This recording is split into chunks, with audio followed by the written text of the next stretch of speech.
Hey, hi guys. Whether you're up early or up late, I'd just like to thank you for dropping in. If you need to sleep, I implore you to do so. You know, the VODs will be around, but I do appreciate the support. This is my it is 6 a.m. in my region, so I got up a little early to see if I could get a stream in. This is my first morning stream. It's just gonna be a little Sonic, and then I'm gonna play a little Undertale for a friend. I'll be beating at least the first of the 3 main endings of the game, so if you want to avoid spoilers, so maybe when I finish playing Sonic 2 for Game Gear, you might want to tune out. He got nearly to the end of Undertale, but he never actually got to beat the game because his save file corrupted right before he beat the second to last boss. But first we're going to play Sonic the Hedgehog 2 for Game Gear. I'm playing it on my own childhood Sonic 2 cartridge here on the Analog Mega SG. So, now as a kid, if you're familiar with, if you've tuned into previous Sonic 2 streams, I never even got past the first boss of the game as a kid. I saw another kid playing it on the set of a Sudafed commercial that I was in back in '92, and when I saw this other kid playing it, it was the first time I had learned that there was actually a second Sonic the Hedgehog game. So my parents got it for me. Okay, just don't, as long as you don't have any responsibilities or you're not compromising your health or sanity in any way, you can stay as long as you can manage. And so of course I get the game and I never get past the first world. I never saw the other kid get past the first world in the couple of days that we were filming the commercial. So I'm guessing he probably never got past that first boss either. And it was frustrating looking at through the manual at all the different zones in the game and all the unique vehicles and items that could be found in them. Just wanting to know what the music in each level is like. And I never actually got to see any of those stages outside of this game's attract screen when you leave the pause button. I mean, when you leave the start screen running. Oh, they don't dole out bonuses as often for the end of stage in this version of Sonic 2. But yeah, I'd only get to see the other stages in the attract screen, and unlike the attract screen in Sonic 1, it would not even play the music in Sonic 2 when unless you're not playing the game. It's just on the demo mode. So I don't even know what the music in later parts of the game are like. I mean, I watched Fozon play through the 8-bit version of this. I didn't pay too much attention because I did want to be kind of fresh for the game, as this is basically my first playthrough. Whereas with Sonic 1, I was familiar with most of the game. I never gotten past Labyrinth as a kid, but here, this is my first actual playthrough. When I beat the boss in this stage, it really was the first time I'd beaten the level myself, and the first time I had gotten to see Sky High Zone, which is the second zone in this version of Sonic 2. It's the first time I got to see that since I was a little kid.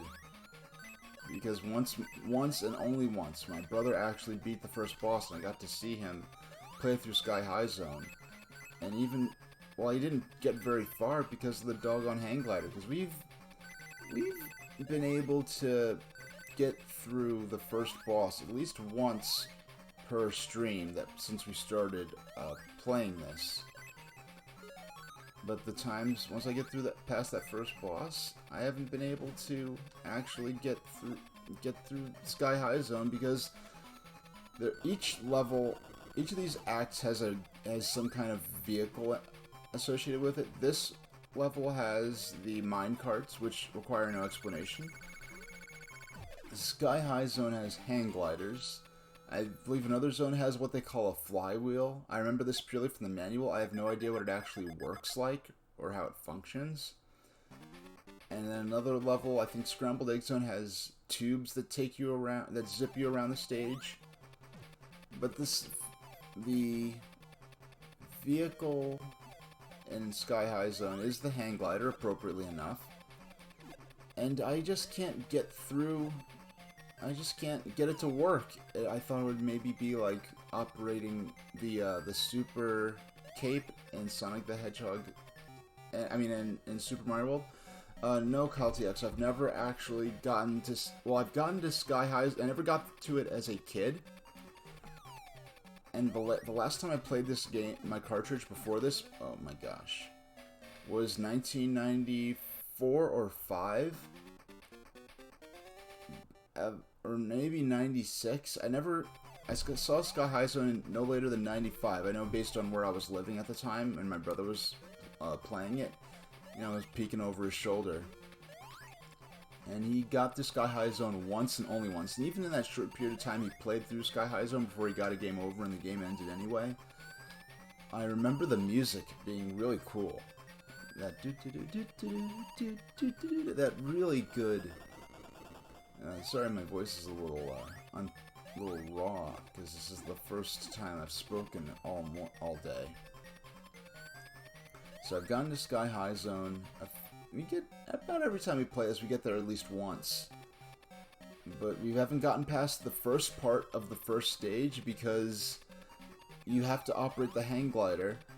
And the controls, it seems like the controls want to be the controls from Super Mario World to work the Super Cape. Which, yeah, if you don't know how the Super Cape works, it is tricky to use the cape at first. Especially if you're used to the flying controls from Super Mario Bros. 3. Okay, I think we're gonna get it. Wow, normally, I'm very glad that they...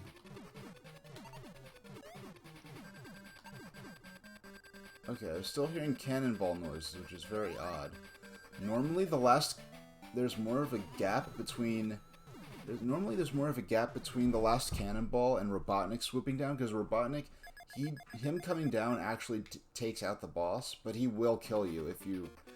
Now, it shows Tails there, and they even designed his own hang glider color for him, but Tails is kidnapped by Robotnik now, according to the game's lore. Actually, it explains in the manual that Robotnik's kidnapped Tails. The manual begins with Tails' with a ransom letter that Robotnik forced Tails to write, and then it shows Sonic and Tails exploring the stage together in the splash screen. But yeah, this game is unreasonably difficult, and this is the first Sonic game was made for the 8-bit systems was made by Ancient. All the rest, except for Sonic Blast, in terms of platformers, were made by Aspect. Maybe Sonic Blast was made by Aspect. I don't know. Pardon me. But Sonic 2 was way too difficult, and for that boss in particular, the difficulty is artificially compounded by the screen crunch, because they have less screen space than in the... Okay, here comes the hang glider. Oh, look at that. I'm rocking the D-pad up and down while trying to press forward, and he's just sinking like a rock. A very light rock, but... Now the... Oh my gosh! Oh my gosh, that is ridiculous. Now, there's a 1-up there. The 1-up respawns. And if... Okay, the first time I go down there, I think the bridge segments don't respawn, but the 1-up does respawn. And the invincibility block doesn't respawn. What? No, actually it does. But the 1-up comes back every time I die. Because as those bridge segments fall away from me falling down there, they tried to be nice by giving you the chance to... I'm just tapping up now. I'm tapping up. Nothing... Now eventually... For some... they're very generous here in the aspect that... Every time you die, the 1-up box respawns. And for some reason, the bottomless pit, you don't just fall to your death. The bottomless pit damages you, but you can jump out of it. Now, I've spent probably about an hour at this point just... Now, Oh, excuse me, I didn't start the timer until I start. Let's set it for. Yeah, let's give it. Let's spend a half hour on this. Because I honestly, if I get past the first part. Now, this is. Now, Screen Crunch. The first time you're playing this level, you stand here. You're at the very edge of what you can see. You just have to take a leap of faith and assume they put a platform there for you. Like, you can't see that there's spikes down there. You can't see that there's a platform ahead of you. And now this music is really cool. But the boss music, when you're fighting when you're fighting the crab, all the bosses share the same music. I did hear the boss music for the Master System version of this, and it's sorry. In my opinion, it's just not as cool. Now, I don't even remember what it sounds like. Maybe I'm just biased. I did import the master. Oh, look at this. What is this? I did import. Oh, Sonic Blast was done by Aspect? I am shocked. Thanks for looking that up for me. I was actually, once I stopped talking about it, I was curious about it. I just want to try to keep it on topic with this particular game. I can't believe Sonic Blast was by Aspect because I complain about this game. I mean, this game would be cool if they just made the difficulty a little more balanced. Okay, oh wow, I'm actually getting some height. Okay, up and back seems to... Oh wow, am I actually gonna make it? I'm actually gonna make it. Oh, I almost made it. I almost made it. You have to tap up and back, but tapping up and back slows... Now, I'm gonna be behind one life because I... Oh wait, I think I did actually grab the one up, at least I did grab the one up. I cannot believe Sonic Blast was done by Aspect, because, yeah, I complain about Aspect. I think Ancient would have made a better Sonic 2, because their Sonic 1 game was fantastic. The right balance of difficulty. Some say Sonic 1 for Game Gear is too easy, but most of those people... Well, a lot of people who played the Genesis version first will just accuse the handheld games of being, like, just inferior ports of the Genesis games. But, like, for instance, in the Angry Video Game Nerd's wishlist video where he just did a bunch of fan requests, one of the requests he covered was, quote, like, the bad Sonic the Hedgehog games.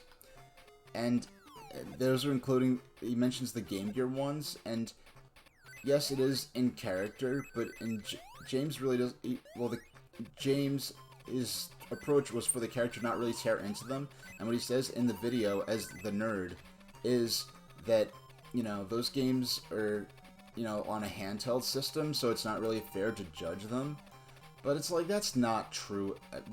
Being on a handheld is an excuse to not be a good game. When you have... Oh my gosh, I'm so close, I'm so close. Oh, I didn't make it. When you have, you know, games like Sonic the Hedgehog 1, great game. Sonic Triple Trouble, great game. So there's no excuse for Sonic Blast to be such a mess. There's no excuse for Sonic Labyrinth to be such a mess. I know. What you're seeing right now is as close as I've ever gotten to the other side. If they start the hang glide... Now, they try to be generous. I mean, this is the first section of the game that has... Well, first off, in Super Mario Bros. 3, there's no... Super Mario Bros. 3 and Super Mario World, there are no parts of the game that require you to use the raccoon tail, the Tanuki suit, or the Super Leaf in order to beat the stage. Everything you get to by flying in the Mario World and Mario Bros. 3 are bonus areas. Oh, are bonus areas, and they're not areas you need just to get to the end of the stage. There might be hidden exits you get to by flying, but never just to get to the end of the stage. Oh my goodness, that is ridiculous. Yeah, you never have to use the flying powers in Super Mario World or Super Mario Bros. 3 just to get to the end of the stage. I mean, his logic, I mean, to be fair, the situation with James is also that he has to review a wide variety of games and find the material that's going to make for the best episode. So if he was just like a strict reviewer, I think it would be much worse of a thing to say that. But because he's not just reviewing the games, he's also looking for material that would make for a good episode. So in that sense, I could understand him not covering Sonic, the bad Sonic games on Game Gear. But but people will either a lot of times, Katsai, thanks for tuning in. It's nice to see you. So you say first time seeing me live. Are you familiar with me from my YouTube stuff? And mind you, I do want to do more YouTube stuff. Making new material isn't just, I don't want it to just be streams. There are a lot of things that won't work as streams. There's some things I want to do that will only work as streams, and some things I want to do that will only work as traditional pre-recorded. Oh my gosh, I'm gonna make it. No, I'm not gonna make it. I'm not gonna make it. Yeah, this is as close I've ever got to beating the stage. But if you've seen my VODs, you know that, my history with this perhaps, and how close I've gotten to actually, well, this is the first time I'm getting fairly consistent at being able to eventually beat. Oh, I just considered, I think this is the first playthrough on stream where, oh my goodness, where I managed to beat, if I keep getting that ring, I'm just gonna keep getting, losing it to the spikes. Yeah, this is my first time, I've played Sonic 2 Game Gear on stream, and beat the Underground Zone boss my first time through without getting a game over. Oh my gosh. So did you see the end of one of my streams where I brought out one of my model trains? Katsai? And mind you, I've been to England. The only place I went was the Bluebell Railway because London Gatwick was 10 minutes from the airport, and the airport is a 10-minute walk from East Grinstead Station, the northernmost station of the Bluebell Railway. So that is literally all I saw. And plus, it was my first international trip, so I wanted to be fairly conservative and make it so that there's no way I could get stranded or into much trouble in terms of getting lost or getting stranded or anything like that.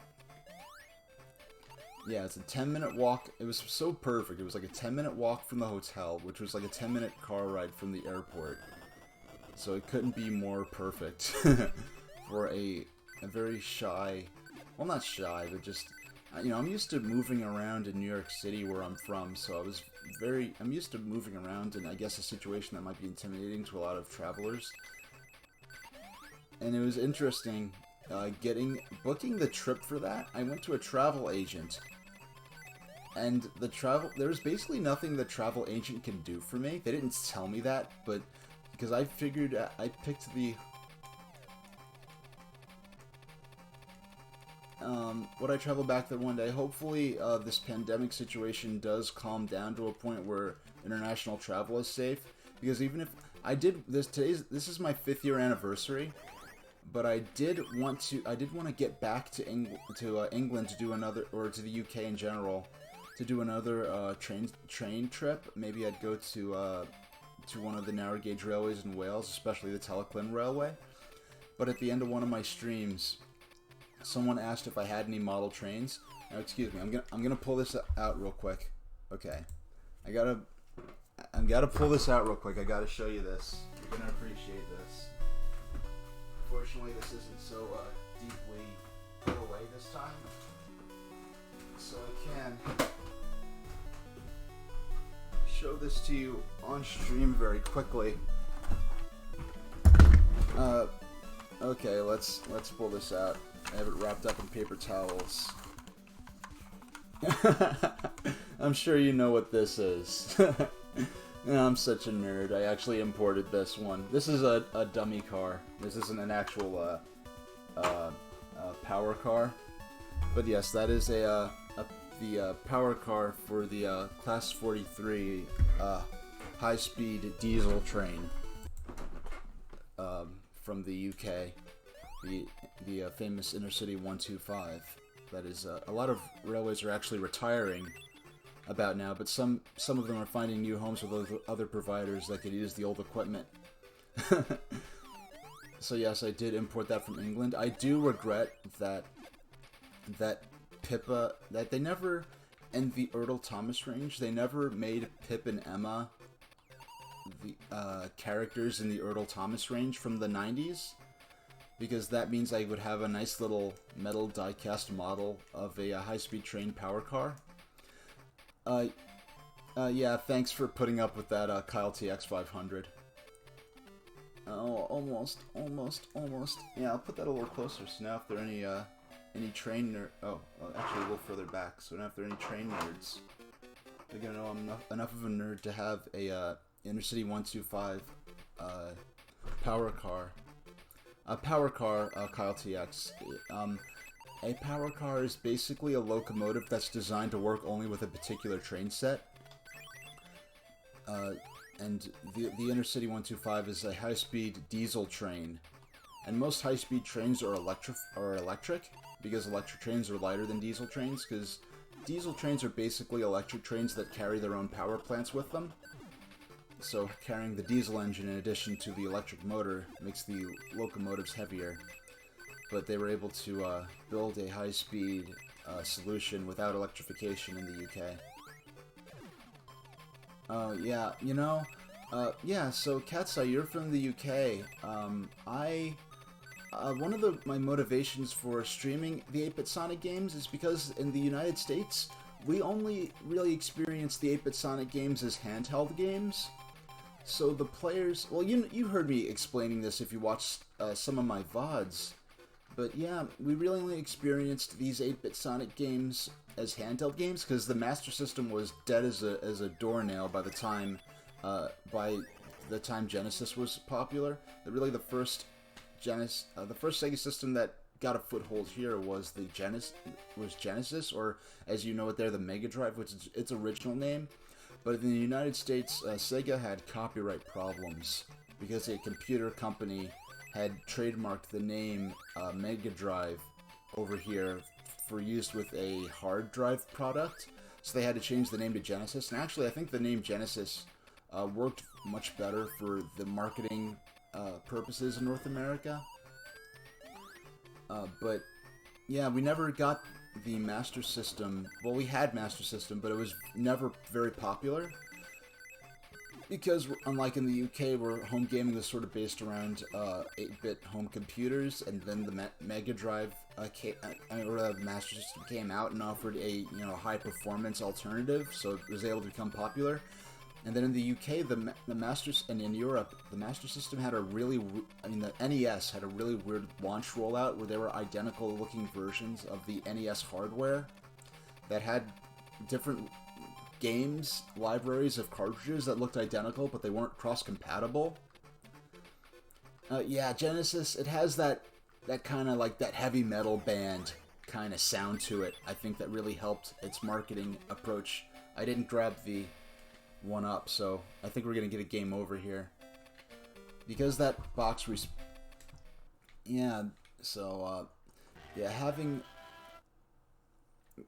because a lot of the gamers that got NES earlier on when they were smaller children were getting to that teen age where, okay, they enjoyed NES, but they're ready for something a little more sophisticated. And then, Nintendo had those strict censorship policies, so we have a more powerful system coming out. The games are a little edgier, they could be a little more edgier, because they're still... It's like with PlayStation, like Genesis had this reputation of being the mature system, but there's still like 90% of its library was still probably like E-rated games, or what would be today light T-rated games. It was just kind of like PlayStation 2, where it had this image of being the mature system compared to GameCube, even though PlayStation 2, if you look at every PlayStation 2 game video, so many family-friendly games, so much shovelware, family and kid shovelware, and then lots of great E-rated mascot platformers. So it's just interesting what a console's reputation can be compared to the reality of it. But yeah, it was so Sega having those trademark conflicts in North America actually probably helps the marketing for the Genesis over here. But what I was getting at was, and you probably heard me go on this rant before, Cat's Eye, if you've watched the VODs, but yeah, so the Master System was never popular here. They released Sonic the Hedgehog on Master System. It was the very last Master System game to be released in North America. We never got Sonic 2 or Sonic Chaos on the Master System. So Sonic on Master System was the last Master System game to be released in North America, and it was in very limited quantities. And I think Sega even did that release almost as a courtesy, or to make some kind of statement, because it was in such small quantities. What they did, they actually took the European version of Sonic on Master System. They shipped some of they allotted some of those units over to North America, slapped a different UPC over the UK UPC, and then released that version in limited quantities to whatever shops were actually ordered it. And given the limited popularity of Master System here, I don't think there was so many. And so the North American version of Sonic 1 for Master System goes for several $100s, but it only goes for that price if you have it complete in box with the American UPC sticker slapped on over the UK one. Because if you have Sonic 1 for Master System, a US copy, but don't have the box, it is just the cartridge, which goes for the same as the UK version. Now, while a UK Master System will play it at the lower speed due to the improper, conversion to PAL format, yeah, UK Master System, the cartridges, as I understand, are identical. So I'm playing this. Well, actually, I'm playing the Game Gear version, which is universal. But I have the Master System cartridge adapter, and I did import the Master System version of the 8-bit Sonic 1. And in the Analog Mega SG, I don't know if maybe there's some kind of tab where the cartridge is, the bottom of the cartridge is shaped differently, so it won't fit in a US Master System. But as far as the ROM file is identical for the UK and US version, as I understand. And the most interesting thing of all, if you look in Sonic Adventure DX for GameCube, oh my god. What happened, the problem there is there's no spin dash in this version of Sonic 2. They knew about Tails, but they didn't, this isn't an adaptation, obviously, of the Genesis Sonic 2. And they did not put enough ground. Okay, so if you're from the UK, it's 6, 7, 8, 9, 10. Okay, so it's 11:30, so it's nearly noon where you're at, Cat's Eye, if you're still in chat. There should have been, I'm pointing like you can see, but there should have been more ground here. Because there's no spin dash, so I have to roll and crash through those blocks. And yeah, I got very used to counting 5 hours ahead, or 5 hours behind for when I went to East Grinstead. It is 6:30 in the morning here. Yeah, y'all are 5 hours ahead of us. It was interesting because when I went to the UK, it was my first time leaving the United States. It was actually my first time leaving the Eastern Standard Time time zone, which is the entire east coast of the United States is in the Eastern Standard Time zone.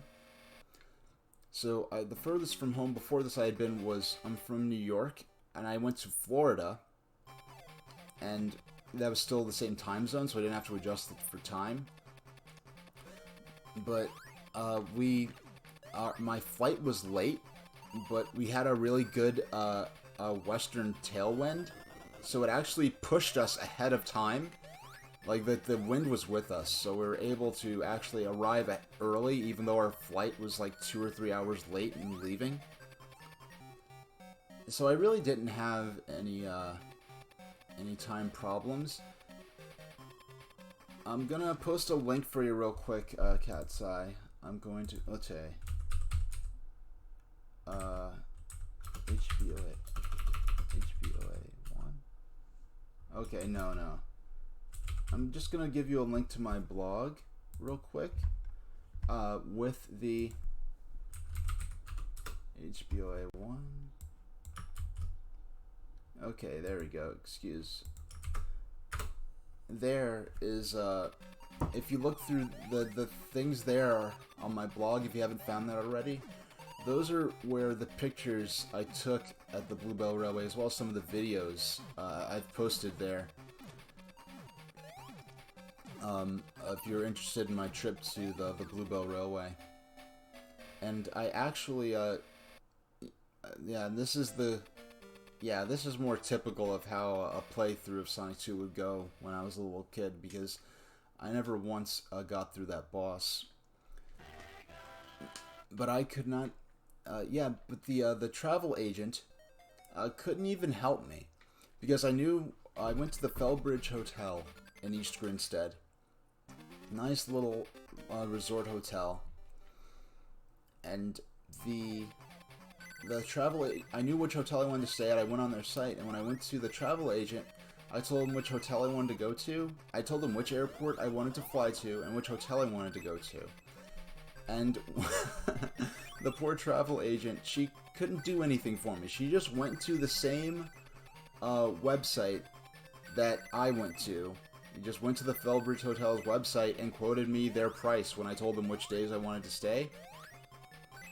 And I was like, I didn't say this to them, but I was like, okay, I could just go there myself if I wanted to do that. And I booked a package. What I did was I waited till I was in November. It was right before Thanksgiving.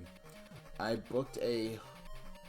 waited till the Bluebell Railway announced their schedule, so I knew what trains would be running and what events I would be able to participate in. I found a nice week in late May. It's actually about 5 years this week. I would have arrived a couple of days ago, 5 years ago now, where, I arrived home on the 27th, I think. I found a nice week with a lot of events going on. Well, actually, I think the first week where they were running 2 different trains at the same time.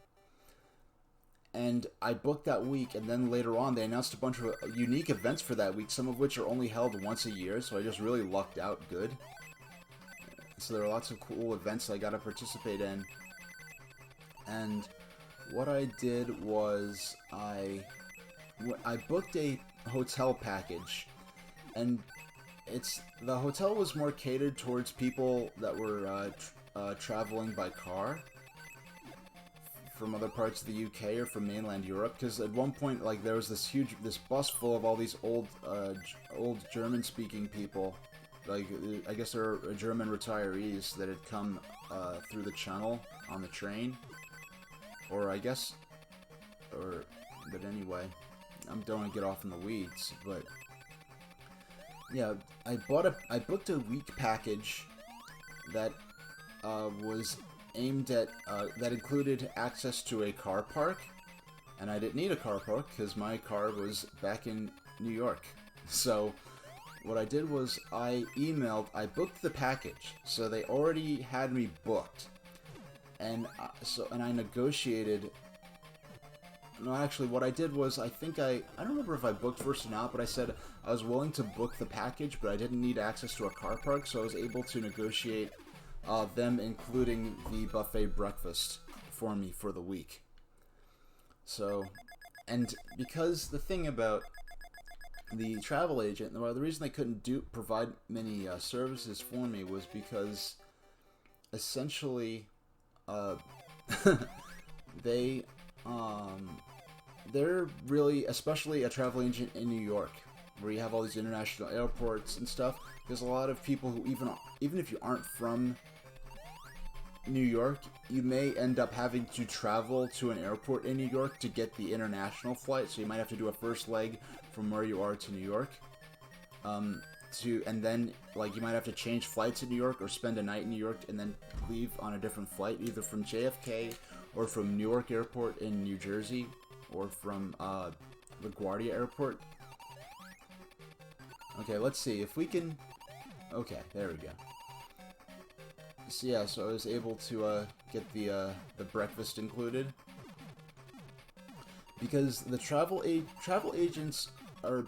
The reason they're able to get you those deals is because they buy those tickets in bulk to major tourist destinations or major travel zones, and everyone who is going to the UK from New York, American tourists, they mostly want to go see London, or they want to go to Scotland and or something like that, or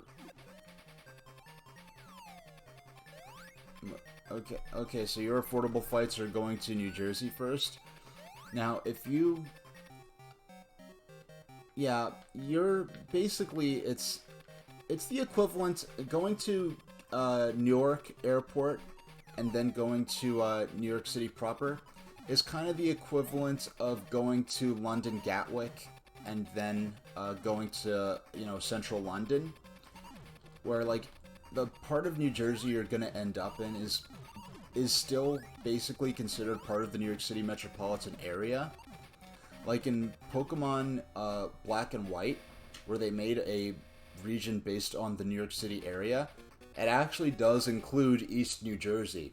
So if you're familiar with Pokemon games, like that east part, of that western part of the map of Unova, where in Pokemon Black and White 2 especially, where you have those industrial facilities and that cold storage facility, all that stuff, and we have that, actually, if you're familiar with Pokemon Black and White, when you have Mistaltron City Airport, that freight airport, Mistaltron City and that airport are based on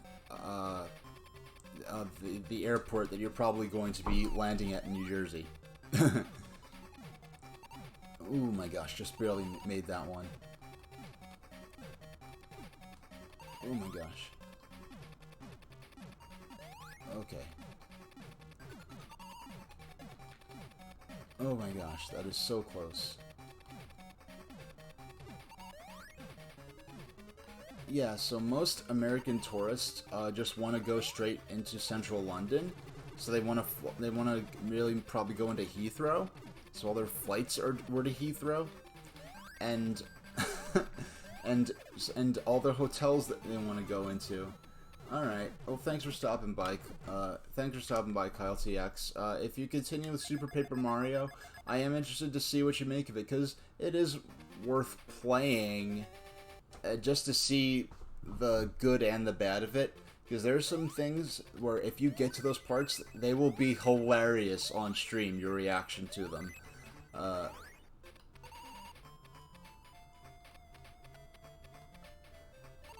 Yeah, it's interesting. Oh, so you saw, yeah, it was my vids that made me realize Unova was based on New York. Yeah, well, Unova was the first, region outside of Japan. And I think as they went as the hardware improved now that they were able to then work with Nintendo 3DS, then they're able to work with Nintendo Switch, I guess they got more confident in using the hardware of the system to more...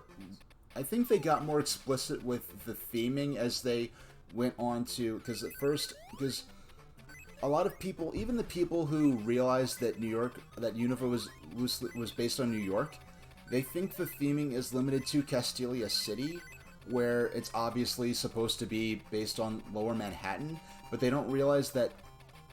Did you see the video about Nakreen City, and how it's based on a neighborhood called Dumbo? Did you see that video, Katsai?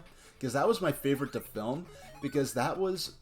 really Pokemon Black and White was what got me back into Pokemon, because I I knew that a new Pokemon game was coming out. I heard rumors that it could be based on New York, but I think there was controversy at the time if it was going to be based on New York or Shanghai, because some people who didn't want it to be based on New York were trying to argue that it was based on Shanghai. I wasn't following it closely. If I had been following it closely, I would have been able to blow that attempt of logic out the water.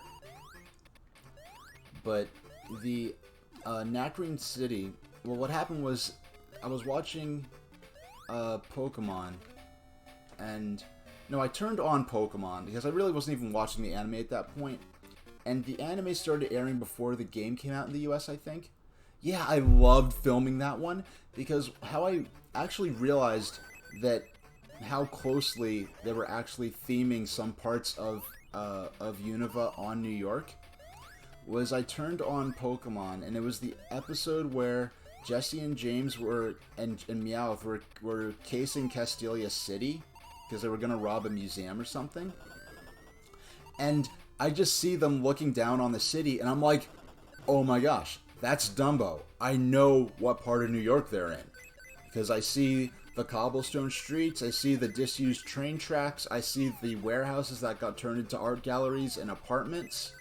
And I'm like, they literally just took parts, like, they did, Nacrene City is one of the closer, more directly inspired areas based, that they adapted into. I cannot get this hang glider to work. I just can't. I cannot get it to work. This is as far as I've gotten in the game.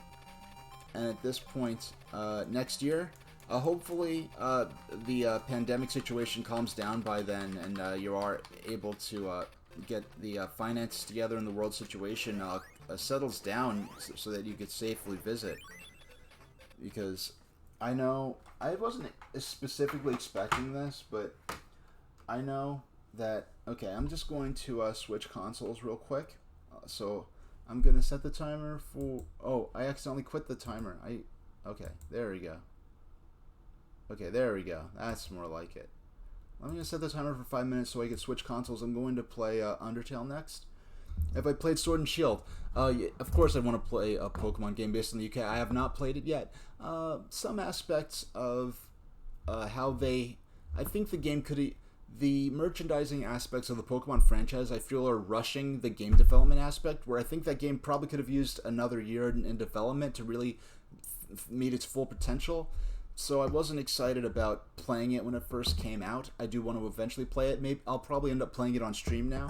So I'm going to give myself 5 minutes to... give myself 5 minutes to switch consoles and take a little stretch. I'll be right back.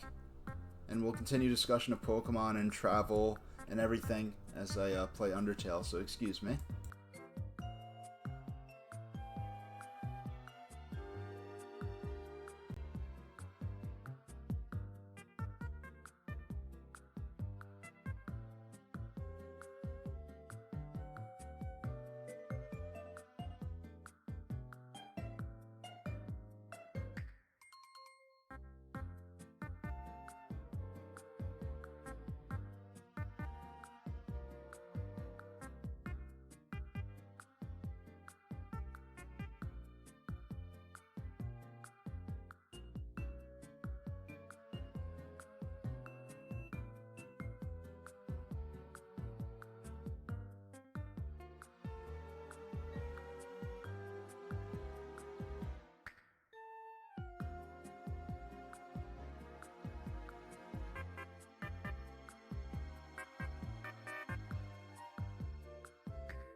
Hey, I'm back a little early.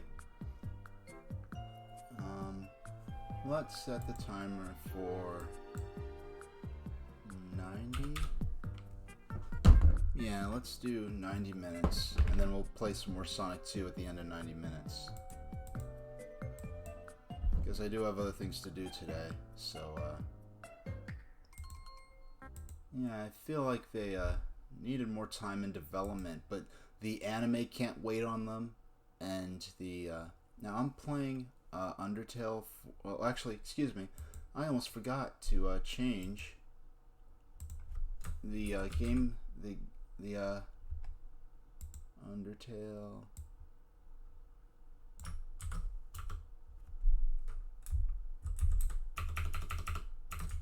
some late game Undertale. Now this is, towards the end of the game. We're going to be fighting the last couple of bosses of the main playthrough. Before I start, I know, at least for, if anyone is unfamiliar with Undertale and would want to play it for themselves, I'm playing this to show a friend the ending who never, got to play it. He got nearly to this point in the game. He got to this point, and then his file got erased, and he's not going to replay it, but he wants to see the ending, so I'm replaying it for him, kind of. So if anyone doesn't want to see the last couple of boss fights and the ending to the game, I would just give you a chance to head out of the stream. I don't want to shoo people away, but I just want to respect your ability to enjoy the game unspoiled if that's something you care about. Now for Pokemon, there we go. For Pokemon Sword and Shield, it just seems to me like, let's actually start the timer.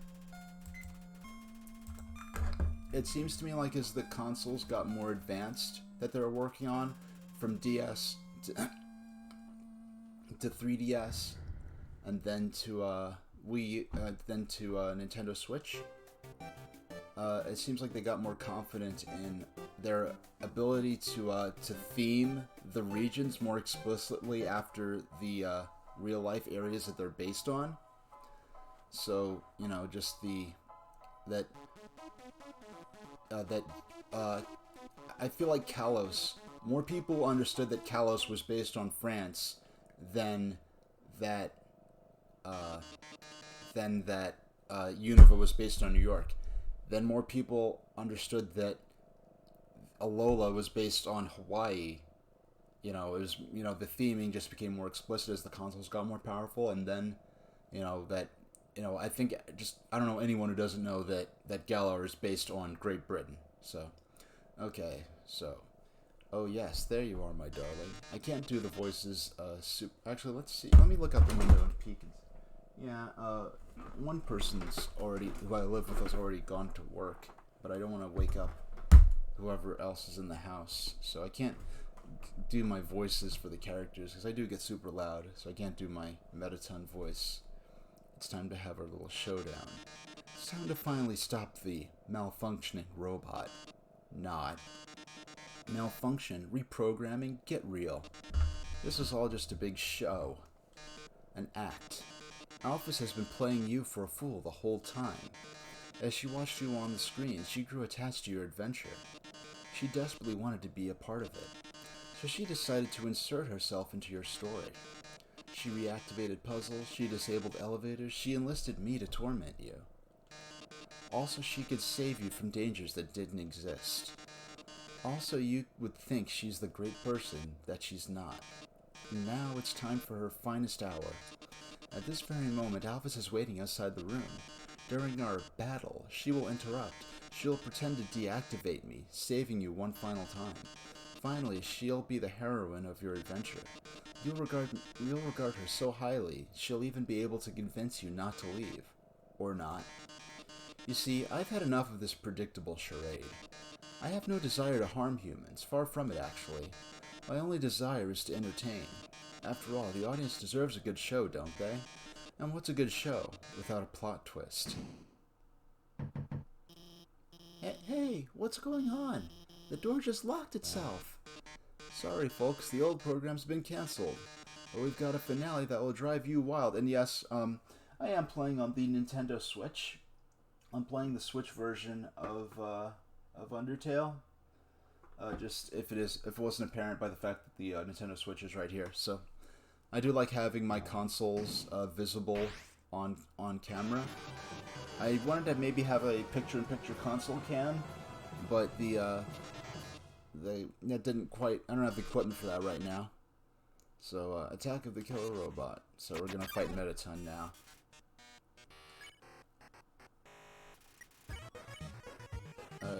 Chuck or burn. This is probably what you'll do if the... So we just have to go through this part, this introduction part, where I was the one that hired everyone to kill you. That, however, was a short-sighted plan. You know what would be 100 times better? Killing you myself. So in this mode, my heart acts as a ship, which is appropriate enough because this game's, if you're not familiar with this game's battle system, by the way, this is the second to last boss, just so you, if you're just joining us and don't want to be spoiled. Listen, darling, I've seen you fight. Do you think an more open-world Pokemon in the style of... Hey, hi, Zipboy113. Do I think an open-world Pokemon in the style of Breath of the Wild might work? It could, but the thing about Breath of the Wild is... Breath of the Wild happened because Aonuma and his team were given from 2011 Skyward Sword came out. Let's assume they started working on 2011 Skyward Sword came out. So they had from let's say 2012 they started working on hey, what's up? I'm playing right now we're playing the 8-bit version of Sonic 2 for a couple of hours. Well, actually more like 40 minutes or so. It's a morning stream, and I do have things to do, so it's going to be a relatively shorter stream. We're going to play Undertale for another hour and a half or so. Okay. And right now we're playing Undertale for a friend of mine who got to this point in the game, but he never beat it, and then his save file got corrupted. This is the second to last boss in the game. So, and I'm going through the text source slowly so that when my friend watches in the VOD, he actually can read. He can at least read the story, because I am kind of talking with chat a lot, but hey, Tofu Bread, this is the second to last boss in Undertale if you care about things like that, so just a fair warning. No, so E.G. Aonuma's team had from 2011 up to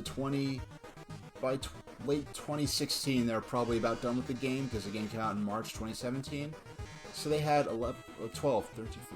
They had basically 5 years to do nothing but work on how to reinvent Zelda from the ground up, to work on new systems and new rules for how the game would change, how the game would take advantage of more powerful hardware. And Game Freak, they do have 2 teams. I think they have 2 teams that they cycle. Oh, thanks for the e-hug, Tofu. Yeah, it means a lot. They have 2 teams that I think they cycle in and out on Pokemon games. I think typically one will work on the main series game, and then the other will work on a remake or a spin-off of some sort. And then they have other, smaller projects like that game Town that came out, I think it was called, that RPG. But they basically, Zelda, their team has all the time in the world to work on oh, hey, I wouldn't have known you left, because, I can't assume that you're not just listening in. But I was talking to Zipboy113. I made 2 points, basically. Cat's Eye, if you're not familiar, this is the second to last boss in Undertale. We're probably going to beat the game today. So if you want to be unspoiled, please, you might want to maybe just delete for this part of the stream. We're going to play for an hour and 22 minutes more. I'm playing through the end of Undertale again, because my friend lost his save file, and I'm playing through the game so that he can watch on the VOD and see what the end of the game is like, because I'm disappointed that he never actually, yeah, we completed this twice? Okay. Pacifist each time? Okay, we're gonna...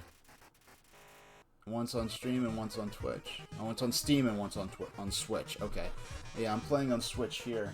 I had the non-Steam PC version. I was playing with my my mechanical keyboard here. So it's a nice, excuse me, you have to find the right, there we go, that's what we want to see, Undertale. I don't see it, where is it? Oh, we hit it, so now he's going to transform, spoiler. Yeah, this is as far as Frank got, he never actually beat this boss properly. And if you're not familiar with the battle system here, it's kind of a cross between a turn-based battle system and a Danmaku bullet hell shooter, where you're dodging bullets in order to reduce your damage during battles, because the enemy's attacks take the form of bullets that your heart dodges, like how a ship dodges bullets in a side-scrolling or vertical-scrolling space shooter. And in this particular battle, unique to this battle, oh yeah, the music is fantastic. The music really makes this game. Just the music that really, when I got to the ruins. Now if you're not familiar with this, there's a peaceful way to resolve every enemy encounter, and the way we do this boss battle, and this boss battle is unique for two reasons. You have this ratings mechanic where the actions you do will increase the television ratings, because the conceit here is that this is a television show that everyone in this underground kingdom is watching.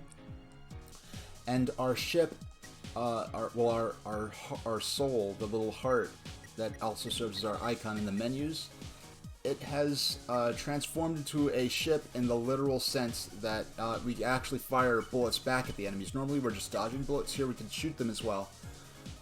So we're going to take different actions. We're going to take different actions to improve the ratings, and once the ratings increase enough, we'll be able to resolve. We're able to resolve the battle peacefully.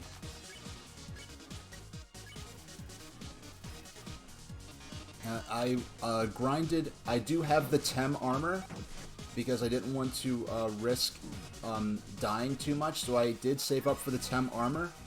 And to get that item, you do have to. It's interesting. I disappointed the audience, so I lost a little bit of the ratings there. You have to pay, I think, $1,000 to send the shopkeeper to college, or colleague, as it's said in game. Ooh.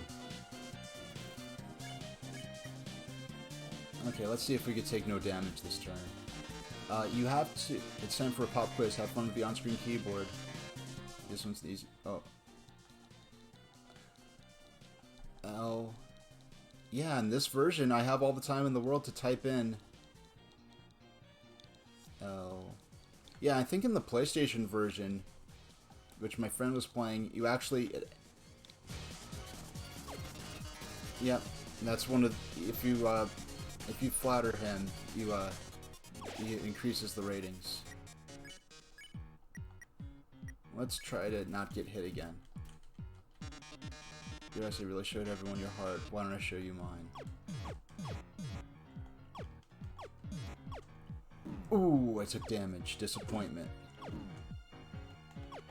The Tem armor is the best armor you can get while playing this version of the game, or this playthrough.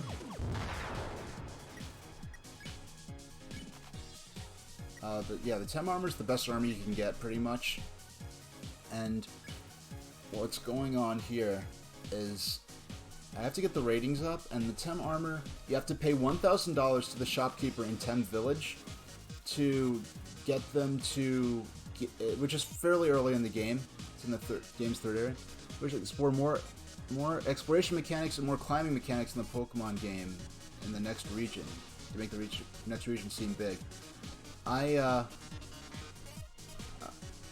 What's your theory, Tofu, about Sword and Shield? Yeah, what I think, yeah, like what I was saying, Breath of the Wild was the result of the Zelda team having 5 years to make a new Zelda game from the ground up, whereas Pokemon is under pressure from the other aspects of the franchise. The merchandising, the animation, the animated series, all those different aspects are putting pressure on them to make the new game as quickly as possible. So due to that, I don't think they're going to be able to. It's going to be at best a more gradual progression.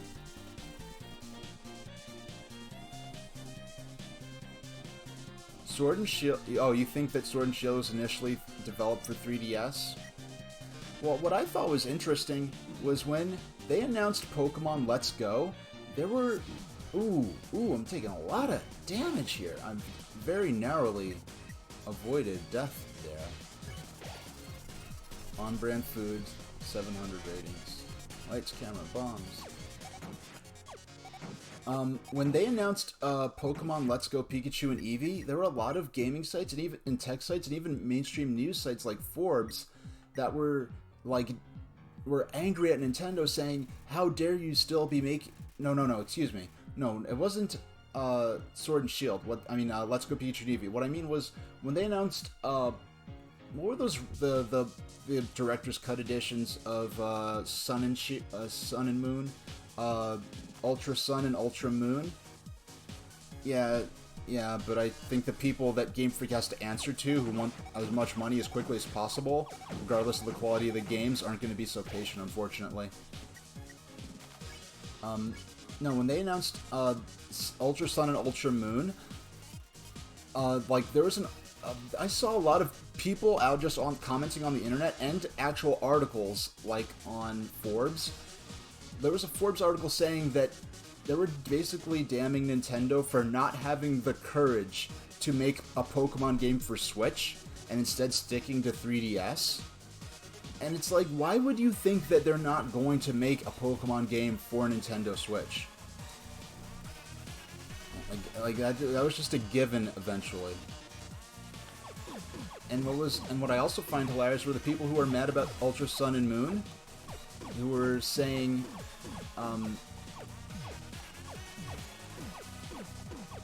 people were saying about Ultra Sun and Moon, who were just angry that Nintendo or Game Freak was making them buy the same game over and over, and it's like, they're not making you buy the same game over and over. I don't care about what they offered in Pokemon Sun and Moon was not impressive enough to me to warrant buying it, so I just didn't buy it.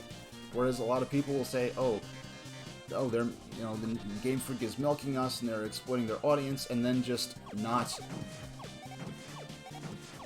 Okay, now we're gonna go backwards. Yeah, they'll complain about it and then buy the game, which is what I didn't do. I didn't do that with Ultra Sun and Moon, and I do eventually. I want to mostly for just to explore the region, because another fun thing. Well, it was really fun being.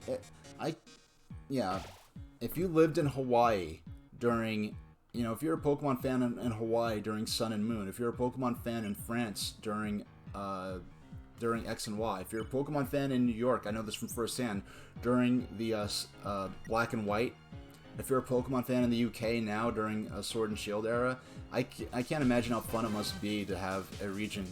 Well, I know how fun it is to have your part of the world sort of made canon in the Pokemon world.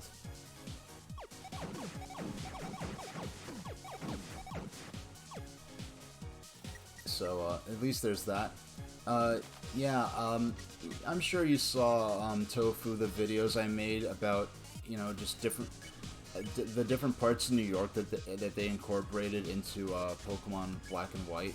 Because a lot of people even the people who know that Pokemon Black and White took inspiration from New York City, they think it's just limited to Castelia City, because that's obviously supposed to be Lower Manhattan. They don't realize that a lot of other parts of Unova that appeared in Pokemon Black and White and Black and White 2 were based on other parts of New York other than just, like, Lower Manhattan. Parts of like Western New Jersey with all the industrial facilities and the cold storage and all that kind of stuff. Now, I was able to get really good armor so that you could beat the game easily.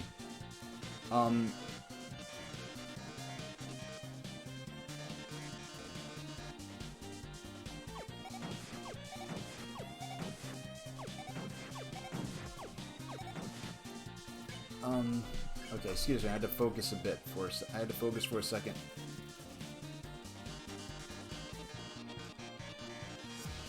You both know who's going to win. Witness the true power of humanity's star. Did you...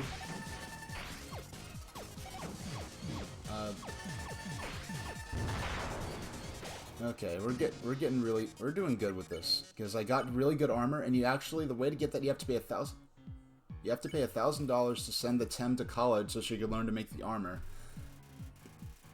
And then, are you the star? Can you really protect humanity? I got a lot of his name brand food, and when I use that to heal, it actually increases the ratings and gets us closer to okay, using that Glamburger increased the ratings enough that now the battle is over.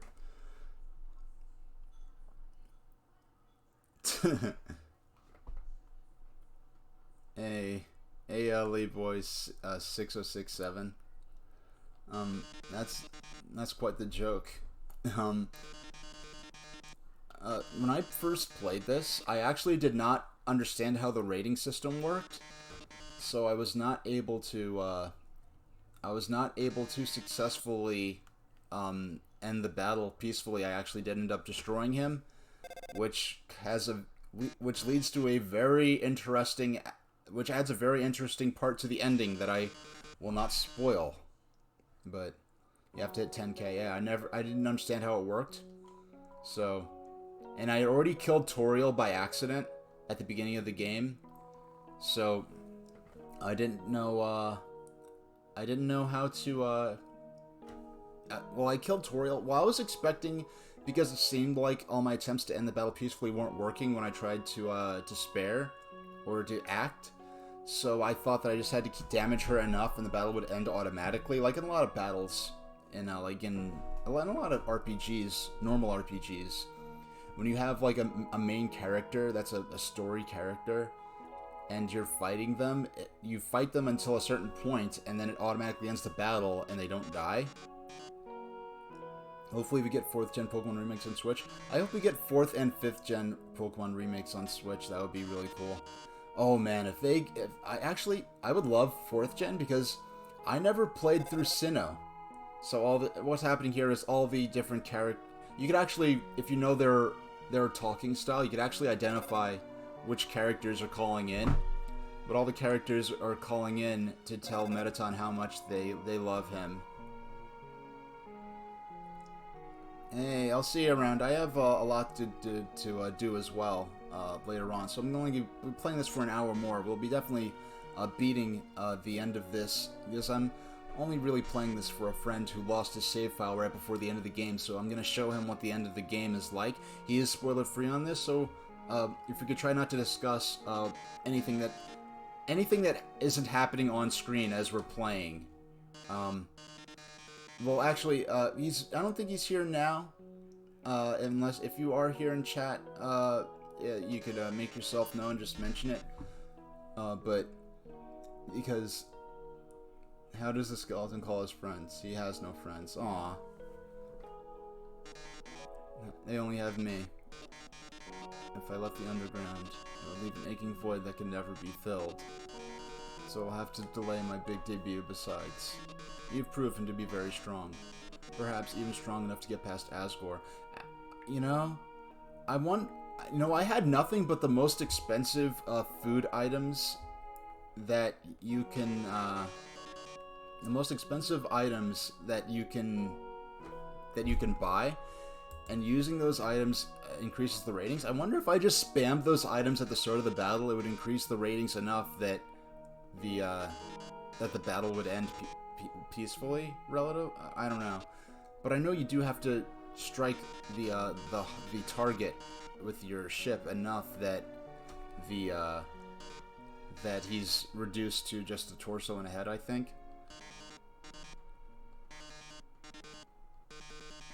You've been a great audience. Alright.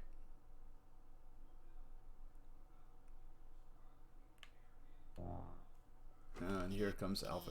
You know, it's one really interesting aspect. I think for some kind of non-explicitly defined plot or world-building reason, when you're in battle, And also in the character profile pictures and the text boxes are only in black and white. There's not even shades of gray. There's just black and white. So because of that, when you actually see characters that you fight, that you first encounter in battles, and then when you actually see them outside of battle, you realize what they're colored like. So it's kind of interesting because I never really considered what colors the Metaton was. I never really went back to previous zones because I didn't realize once you complete a zone and go back, you could encounter some of the monsters as NPCs that are out on the overworld. And when I did that, I was... Okay, let's go into our box. Oh yeah, it's this. I have to go to sell. I actually forgot that the that the interdimensional box existed, because I already never used the cell phone option because for the most part it's a joke, and when you actually have to call people, they usually call you. Sorry about that. Let's keep going. So this is as far as you've ever seen in the game, Frank. Excuse me. If you're watching this. Pretty excited about all that, huh? Alphys is one of my favorite characters in this. Yeah, I think Alphys and Napstablook are my favorites, I think.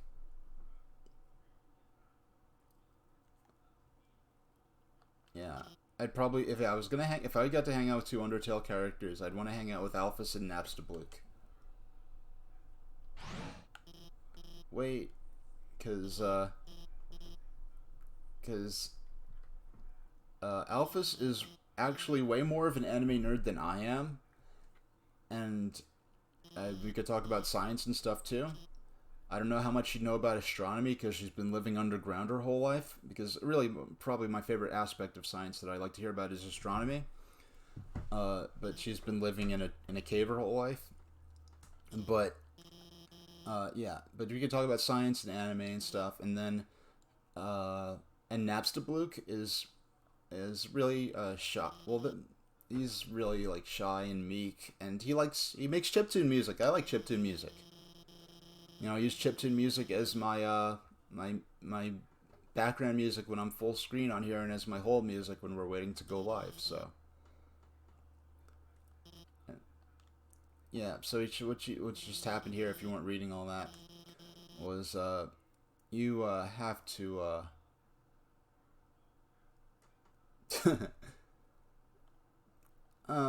yeah, I haven't heard anything that bad. Yeah, so they're not quite worth booing at. So I think some of the Toriel and Sans jokes are much more groan-inducing than what you've come up with so far, Le Boys 6067. If I'm saying that as it was intended to be pronounced. Yeah, I like chiptune, especially when it's more faithful to how like NES or Master System hardware would actually sound. I never had... No, so here we are. We're in the capital now. We're in the final area of the game. We're in the capital.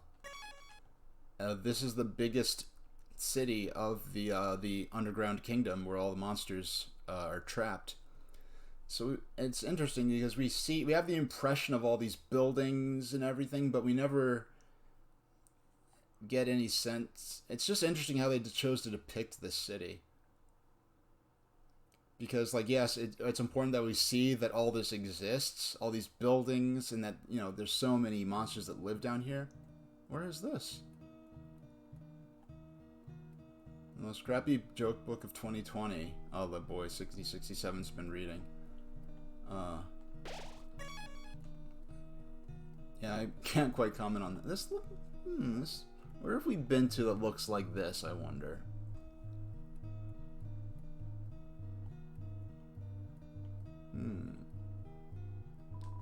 There are photo albums, scrapbooks, books on how to make tea. Oh. A long time ago, a human fell into the ruins. Injured by its fall, the human called out for help.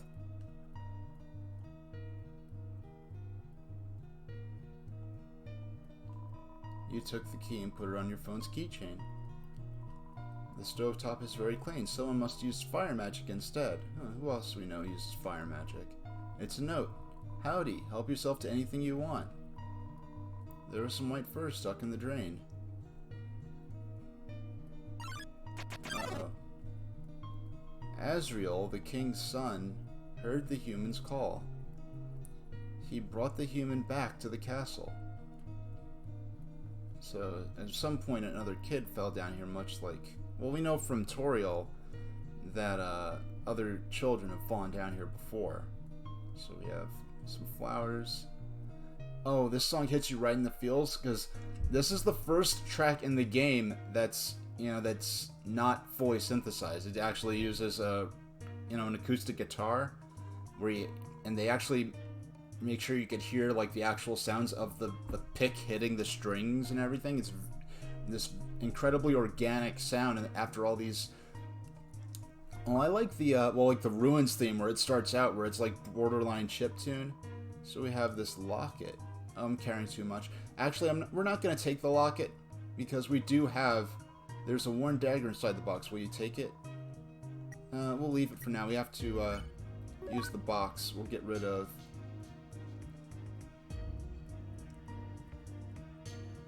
Let's use the. Let's get the. Let's leave the empty spot. The worn dagger. Will you take it? We'll take it because we will need a. We will need a weapon for the final boss. You equip the dagger, and the tough glove we'll put in the box because we don't need that anymore.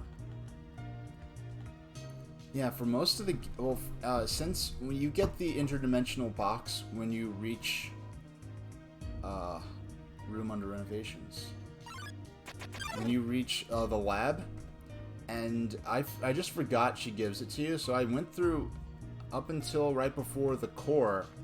Actually, I'd already beaten the core. I was right up before Metaton, and that's what I remembered. So over time, Azrael and the human became like siblings. The king and queen treated the human child as her own. The underground was full of hope. You took the key and put it on your phone's keychain. Oh, and a mirror. Despite everything, it's still you. A lot of feels when I first read that. It's just a chair. And you have a trophy here. It's a trophy. Number 1 Nose Nuzzle Champs 98. It's a bureau, also known as a wardrobe. There's a Santa Claus outfit inside. Is there a difference between a bureau and a wardrobe? Excuse me. It is very early in the morning. Did I see the trailer for Oddity? You know, yeah, Oddity is the game. It is a clothes drawer. There are robes, button-up shirts, and a pink hand-knit sweater that says Mr. Dad Guy.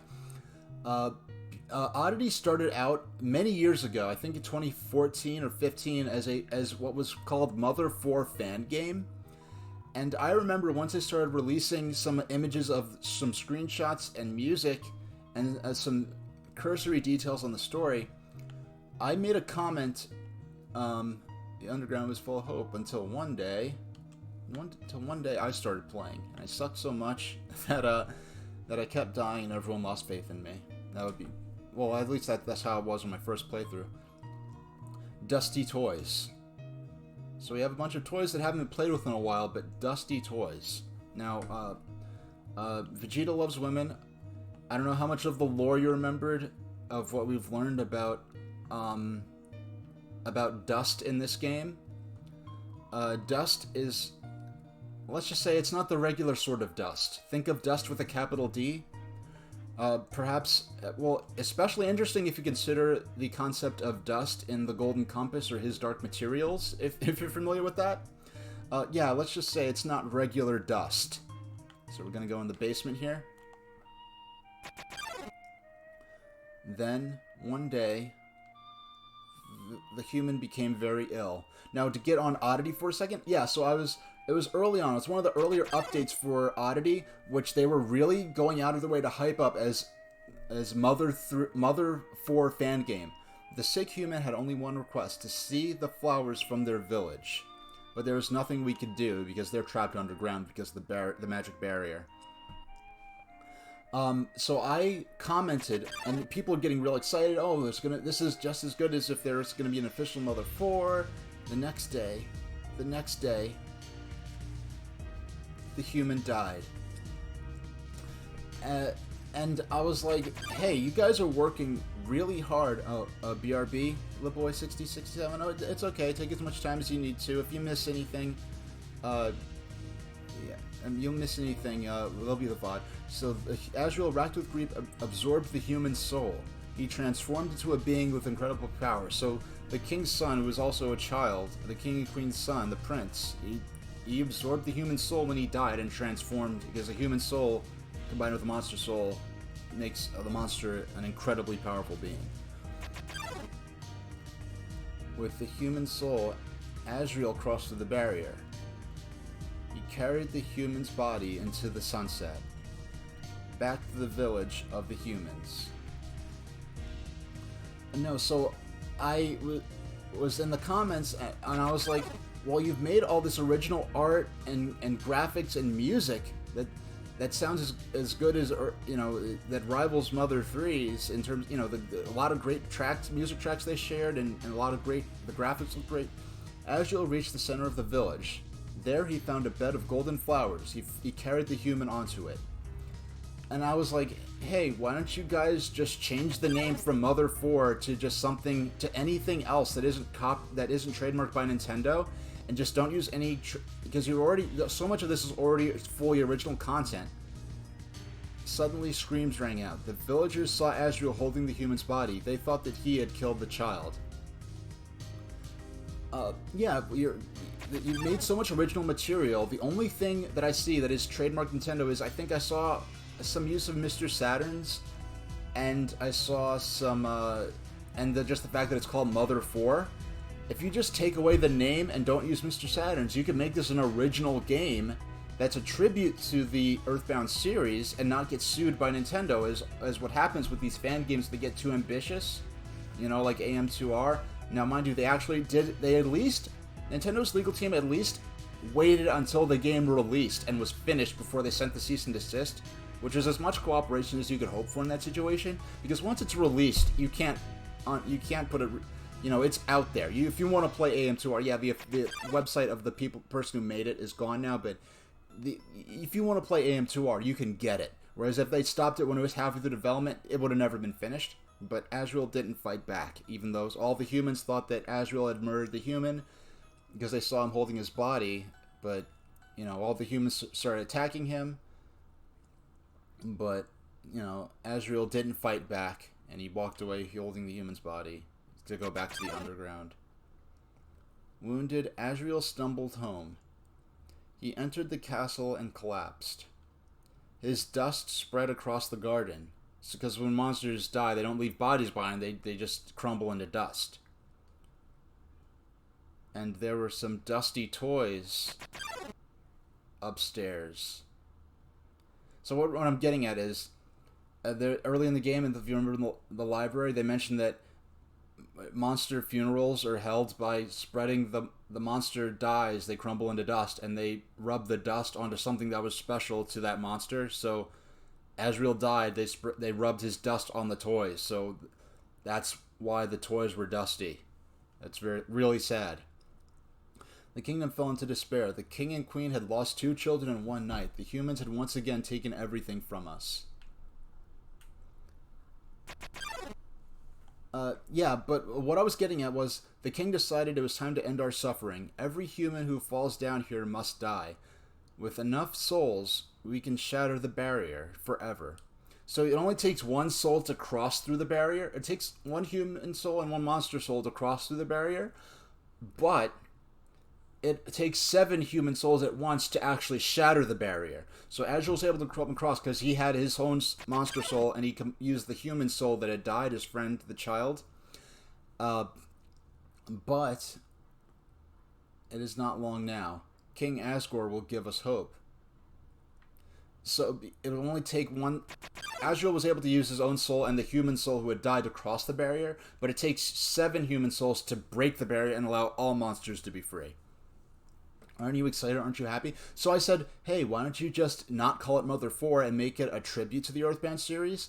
And someone involved with the project, I don't know who, got very upset at me in the comments and was like, how dare you insult the work that we've done, that we've worked so hard on this, and how dare you insult us by saying that just not calling it Mother 4, and calling it Mother 4 is the point of the project, and, you know, like, and now, so how dare you insult our work? Is now the frog is saying, you're going to be free. Meaning that when we die, we'll be free, and then they'll use our soul, combined with the other human souls, to... Sorry, this isn't the best part of the game to carry conversation on with chat, while I don't mind doing it, because the person who's doing this for us will just be able to read what's being said, and I will read the more important parts. But yeah, they were someone from the Mother 4 fan game project team took it very personally when I suggested that they not call it Mother 4 and just make it an original thing, so that they don't get in legal trouble. And they took it very personally and in the comments and reacted poorly to it. And since then, I had a very poor impression of the project. I sort of felt that they had this chip on their shoulder, or at least this one person in the project made me feel that way. That, you know, that I suggested they make an original I was saying this as a compliment, like, hey, you guys worked hard on this, all this original art and music, just don't call it Mother 4 and you won't get sued by Nintendo. And they took it personally and said, how dare you say that to us? Not literally, I don't know if they literally said, how dare you, but they said, calling it Mother 4 is the point of it, and, you know, you don't understand what the point of this project, just to make such a suggestion. So I really, even though I was interested in the game, I had a bad taste in my mouth about the project. And so when they actually changed the name of it to Oddity and just took out the very few Earthbound references they were, and oh no, I don't have, I'm not bitter at the project. I mean, I can understand that they maybe if they took it personally in that sense. So I was still interested in the game. I was still excited for it to come out. I was still hoping they didn't get in legal trouble with Nintendo.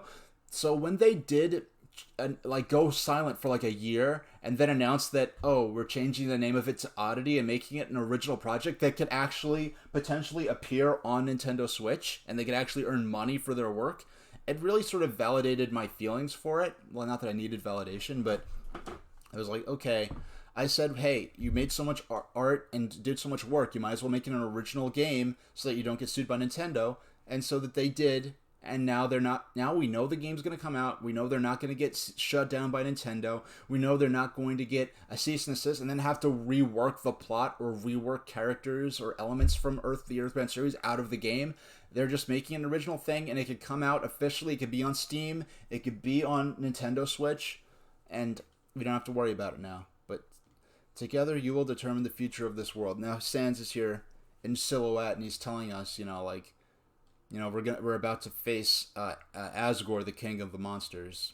And now I'm gonna focus on the story a tad more. I'm still gonna interact with chat, but now you will be judged. So Sans is kind of the judge of this world, who judges everyone who comes this far, who comes from the human world. You will be judged for your every action. You will be judged for every EXP you've earned. What's EXP? It's an acronym. It stands for execution points. And at that point, I was like, this is good. I was like, oh. So, in typical RPG fashion, you expect that EXP stands for experience points. It actually stands for execution points. A way of quantifying the pain you have inflicted on others. When you kill someone, your EXP increases. When you have enough EXP, your love increases. Love, too, is an acronym. It stands for level of violence. A way of measuring someone's capacity to hurt. The more you kill, the easier it becomes to distance yourself. The more you distance yourself, the less you will hurt. The more easily you can bring yourself to hurt others. But you never gained any love. Of course, that doesn't mean you're completely innocent or naive. Just that you kept a certain tenderness in your heart. This is the result if you never kill a single monster in the game and never get any EXP or LV or love. So your levels, which are levels of violence rather than just strength power levels. Zipboy, you don't have to apologize for mentioning Oddity. I'm actually excited for it.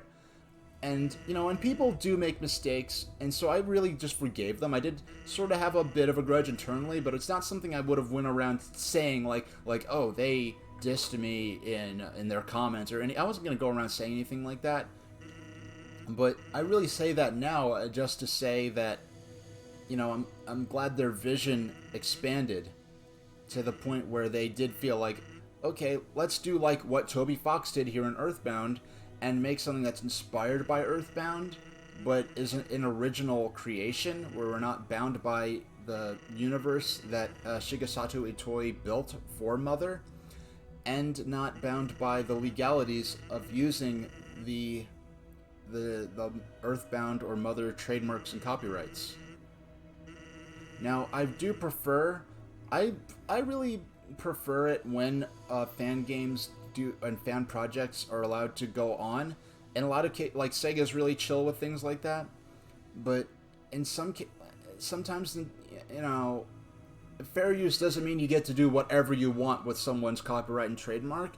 And when people make fan games or get overly ambitious with fan projects, sometimes I do prefer it when fan projects are allowed to go uninterrupted, but in cases where people take things too far, and then the trademark holders have to step in, it gives other fan projects, it makes other people afraid. Like, for instance, this isn't quite a fan project, but we have Justin Carmichael, I believe was his name, who went by the name Jew Wario, and that was his, you know, his online handle, and he used that, you know, using a Wario cap in most of his videos.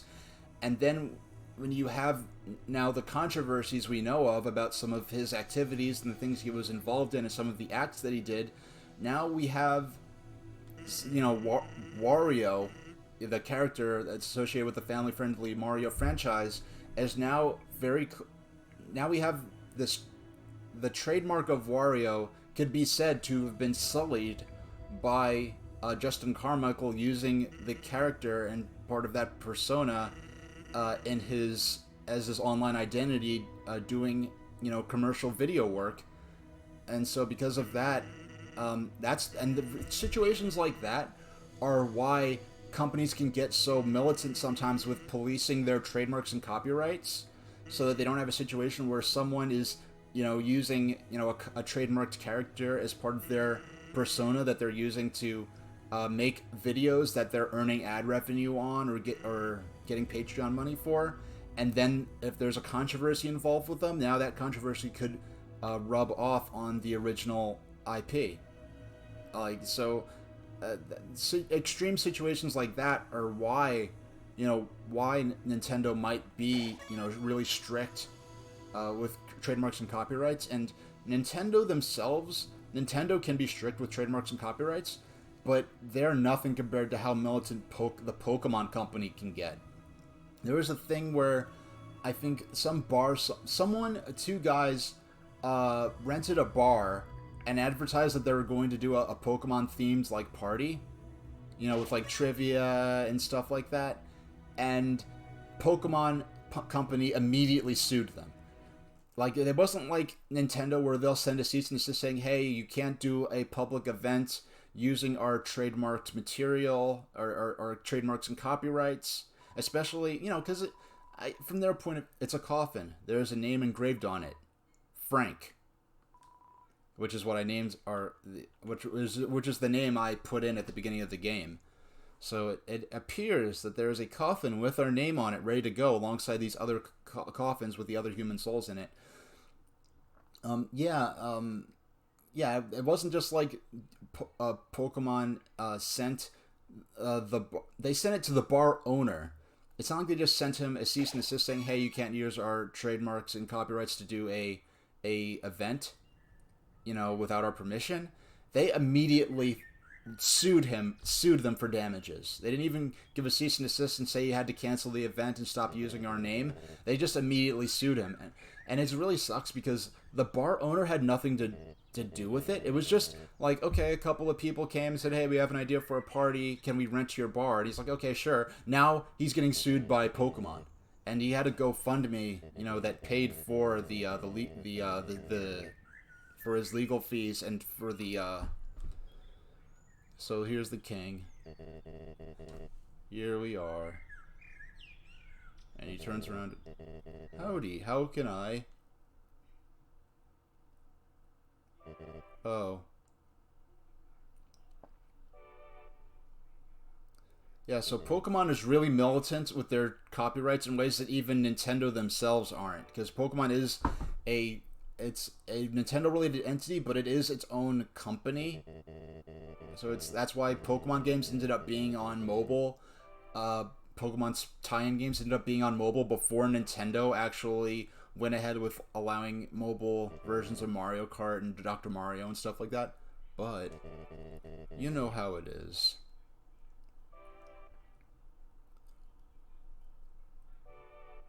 So the king seems upset that we've showed up, because the whole thing is, yes, the king will kill you, but now that we've gotten here, he's very unhappy about this. Very nice day, huh? Birds are singing, flowers are blooming. Perfect weather for a game of catch.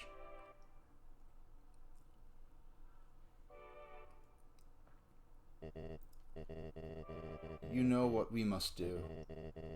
When you are ready, come into the next room. Okay, so we've seen the king for the first time. Here's his throne. It's a throne. And here's another throne that is covered in a sheet. It's another throne covered by a white sheet. So we'll have to infer who that throne may have belonged to. It'll be, just think of it like a visit to the dentist. I don't know. I don't think being murdered and having my soul taken by a goat monster is covered by this kid's insurance policy. If not, I understand. I am not ready either. Okay. Alright. I think let's prepare our items. Let's put away the smaller healing items and take out the glam burger, the cinnamon bun. Okay, we're stocked up on the Metaton items, which are the absurdly expensive and some of the best healing items in the game. So here we are, right before the final boss. We're definitely gonna beat this today. This is the barrier. This is what keeps us all trapped underground. If by chance you have any unfinished business, please do what you must. Continue or go back. So it gives us another chance to go back, and if we need to. I see. This is it then. Ready? Oh, there are all the other human souls from the souls of the other children that have been collected over the many years. Because it's implied that the monsters have the king lives longer than most monsters, but in general, these monsters, that many generations of monsters have been born and died down here and have never seen the outside world. Human, it was nice to meet you. Goodbye.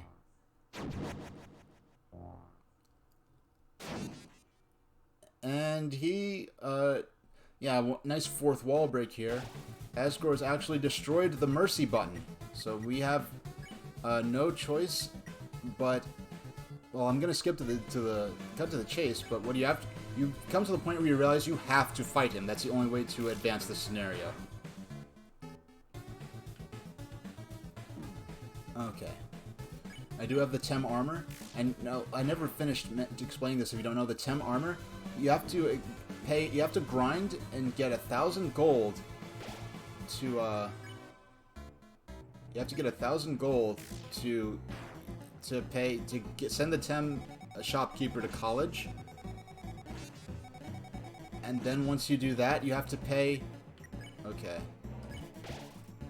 Then you have to. Okay. Okay, that's the one. The orange one's the one where I have to move to stay safe. Okay. Okay.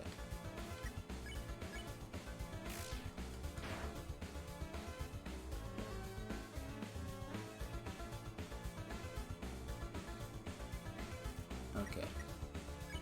This music sounds familiar, doesn't it? A little bit. I wonder. If you're perceptive enough, Vegeta Loves Women, you may have figured it out by now, but if you haven't, I'll give you a chance to figure it out on your own.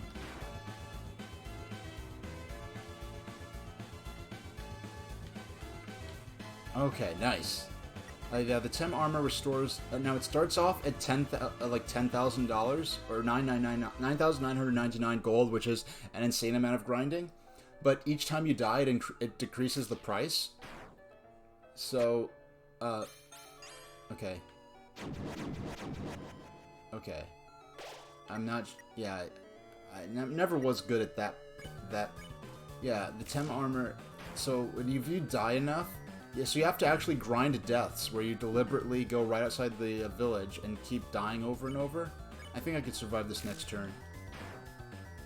Almost halfway through. And the more... We haven't fought much. Oh, please. Okay, good. We just barely survived that. Yeah, we only fought boss... We fought Toriel, and we fought Undyne. And then restarted just to see what those deaths were like. But when you fight boss monsters, the more damage you deal to them, the more damage they take in the next attack. So it just gradually, it gets more and more intense until you eventually...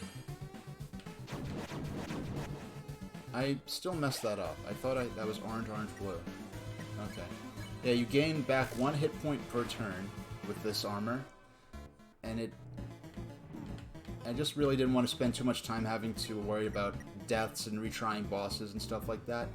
So I did die a bunch of times so I could pay 1,000 gold for the best armor you can get in this run of the game.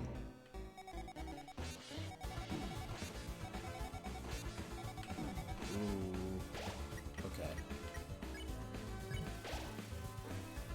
Eve Legendary Hero, your attack increased by 4. Ooh. Okay.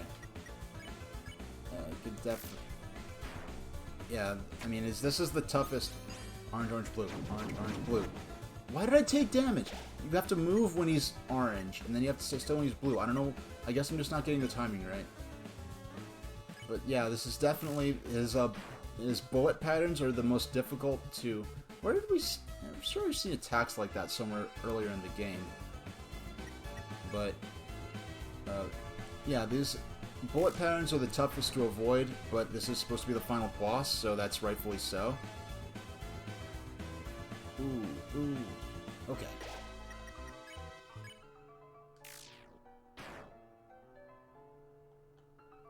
Ooh. Okay. We'll heal after the next turn, or not if we don't take any damage.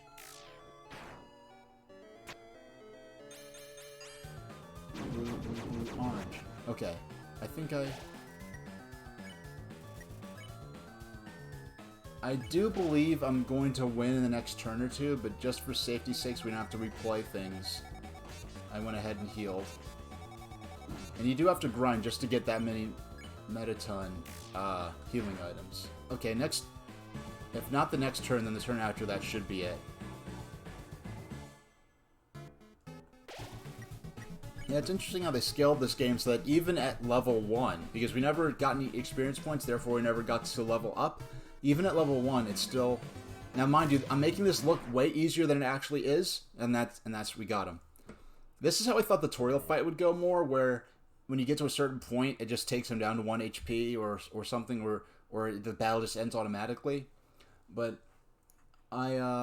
this is the first time I'm streaming so early in the morning. I probably have better lighting than usual because my windows are open. But I made that look way easier than it actually is because I have armor that you have to grind for hours to actually be able to get that armor early in the game. And they even warn you when you buy the armor that this will make the game like impossible. You can still get a game over, but it'll take all the fun out of battles. So I actually went ahead and got it just so that I could show you the end of the game safely and not have to die a bunch of times with these two final bosses, with the Metaton and now Asgore, which we've beaten, so we're good now. I remember the day after my son died. The entire underground was devoid of hope. The future had once again been taken from us by the humans. In a fit of anger, I declared war. I said that I would destroy any human that came here. I would use their souls to become godlike and free us from this terrible prison. Then I would destroy humanity and let monsters rule the surface in peace.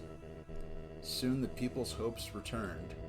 My wife, however, became disgusted with my actions. She left this place, never to be seen again. Truthfully, I do not want power. I do not want to hurt anyone. I just wanted everyone to have hope. But I cannot take this any longer. I just want to see my wife. I just want to see my child. Please, young one. This war has gone on long enough. You have the power. Take my soul and leave this cursed place. We could fight and kill him, because he has 1 HP left. Or we could give him mercy. And I like how the mercy... See how the mercy icon's been, like glued back together? Because he did destroy it at the start of the fight, so... Let's give him mercy. After everything I have done to hurt you, you would rather stay down here and suffer than live happily on the surface? Human, I promise you, for as long as you remain here, my wife and I will take care of you as best we can. We can sit in the living room telling stories, eating butterscotch pie. We could be like a family.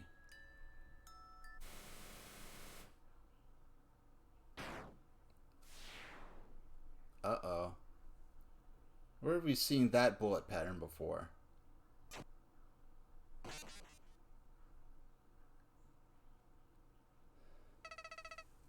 You idiot. And this is the first time we've seen this guy since the beginning of the game. Or has it been? I don't know. You idiot. You haven't learned a thing. In this world, it's kill or be killed. Yeah, this freaked me out pretty bad.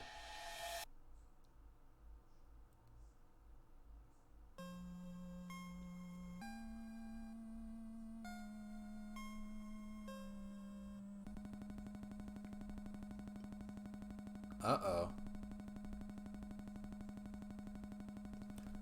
Flowey, level 9,999, 9,999 hours and 99 minutes. Continue or restart. Now, I just want to make it clear. In the PC version, which is the first version I played of this, when you beat Asgore and Flowey absorbs the human souls, the game crashes at that point. It flat out, the game... It's programmed to actually make the game crash and quit out of the game. So you're just thrown back into Windows. And you open it up and then that happens. With these game consoles, they don't have as much freedom where they could actually make the game crash. Because that's like against the policies of the console manufacturers to make the game crash deliberately. So they just had to restart the game. So we have this creepy save file where the player character is Flowey, the save location is my world. His level of violence is 9,999. So at this point I was really creeped out and disturbed, and we have nothing. We have nothing. We can't go this way. There's nothing this way. You can't. Oh, we have a save point. Save. Frank. Oh.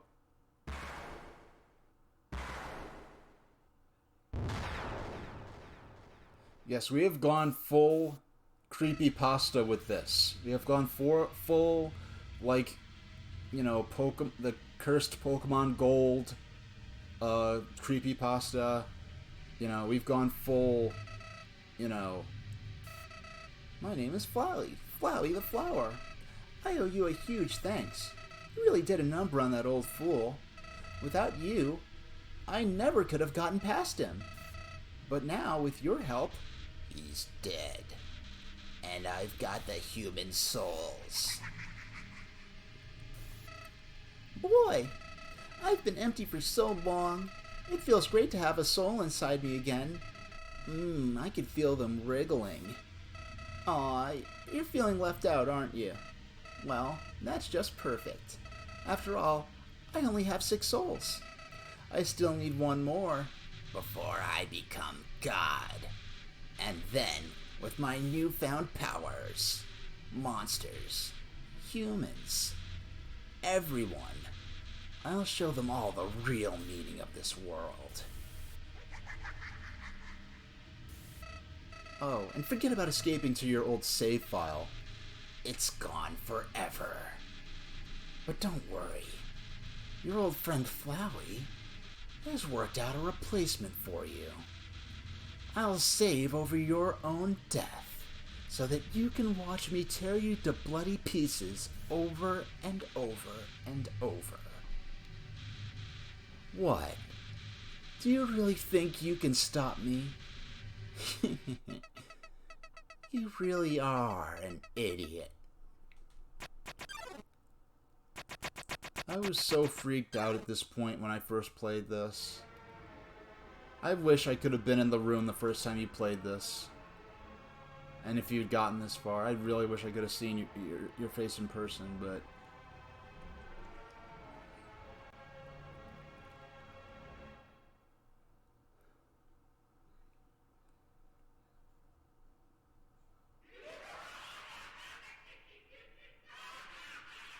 yeah, this is happening.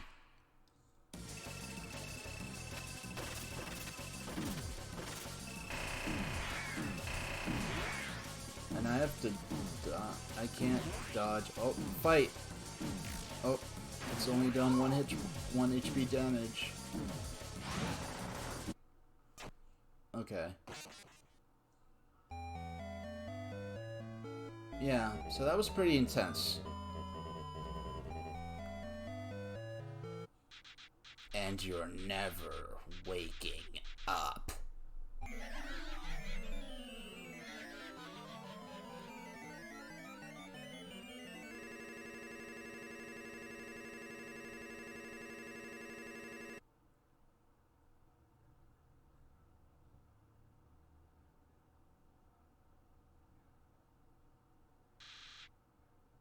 Mind you, when you play on PC, that crashes the game a 2nd time. Did you really think I was going to be satisfied killing you only 1 time?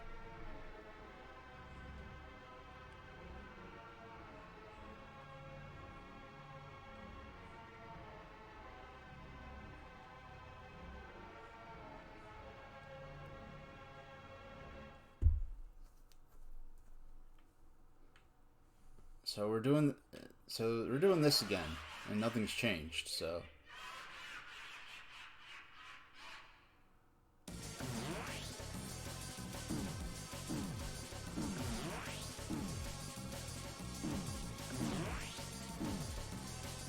oh, 1 damage.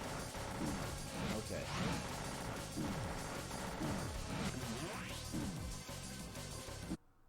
Okay. Yeah, so this is pretty impossible. This is all just a bad dream. And at this point you realize that voice typing, that voice that's saying this is all just a bad dream, that voice that speaks at the end of every game over screen, sounds familiar. We've now heard that we've heard that voice before. Somewhere. We've heard that voice saying, "It's okay. You're the future of humans and monsters. Please wake up." Pathetic. Now you're really gonna die. At this point, because I had killed Toriel, I was convinced that I didn't know what to do. Like, I was like, I already felt bad because I had killed Toriel, and so I knew there's no way I could get the perfect, peaceful ending. So, at this point, I was so disturbed and freaked out by this impossible situation that I actually did put down the game and just walked away from it. And I was somewhat convinced that this was actually the end of the game, and that that there was no way to advance the scenario at all. Like, I don't... But we're just gonna keep giving it... Eventually, about an hour later, I was just like, shoot. And I was really impressed with the game, mind you, but I was like, okay. Oh, warning. So something's happening. Oh, we have a bunch of knives flying around. Oh, we have an axe button. Let's get to it. Let's get to it without dying. Okay. Please don't die. Okay. Okay, that was real close. Oh boy. Okay, now then all the knives turned into bandages that healed us up. So we have a knife as a weapon. We have bandages. We can't fire back. All we can do is dodge all this.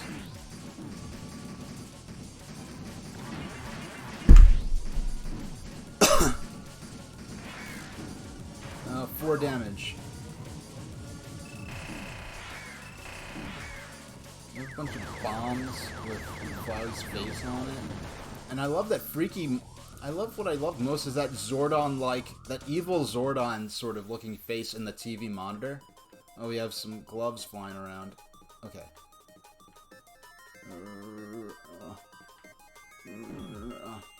We have like 1 hit point left. Oh my gosh. Okay, act. Okay. Please turn to something that'll help us. Fast. Okay. Okay. Almost full health. Not quite. Okay. File 3 saved. Okay. File 2 saved. File 2 saved. I'm not doing that. The game's just automatically saying that. File 2 saved. File 2 loaded. So he's saving and loading back to where we were before to damage us more. So it's a lot of fourth wall breaking going on here. We have some ballet shoes that are trying to crush us here.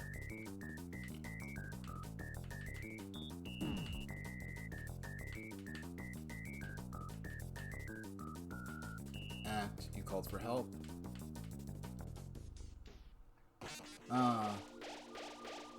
These are nice and easy to collect. Okay, almost full health, not quite. All the... the fact that they made this freaky thing with all these stitched together images that completely defies the entire look of the rest of the game. But I just love that evil Zordon looking face in the TV monitor. I don't know if that's... Yeah, I don't know if that's actually based on anyone's face, or maybe if it's Toby Fox's face or whatever, but... Cruelty, death, ruin, destroy, death, trapped, corrupt, ruin, doom. So you just have a bunch of act. This actually reminds me of one of the final bosses in Mischief Makers. This boss. Okay. Okay.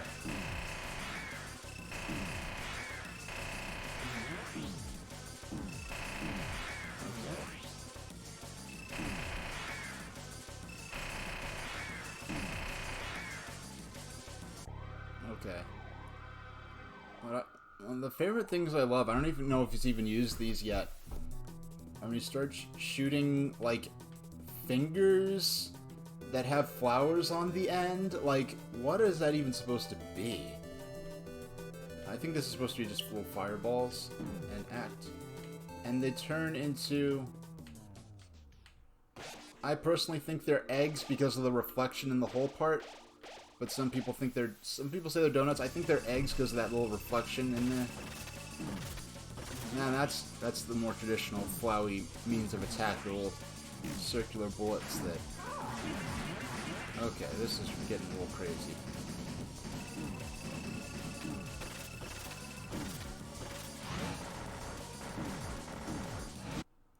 Okay.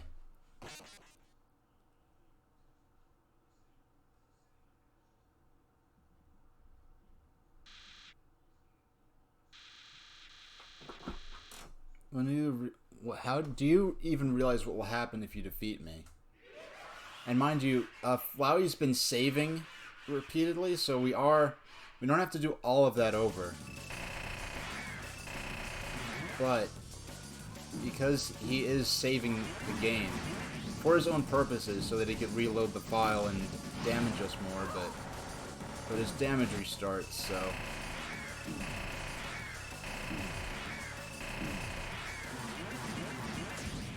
Now he has that big laser. Okay. We have the yellow now. The yellow heart is the one. This is when I started piecing things together. When it's like, the yellow heart was the one that let us shoot. So now the yellow heart's on the TV and it's shooting bullets. Like where? Like I started piecing things together and I started realizing, there seems to be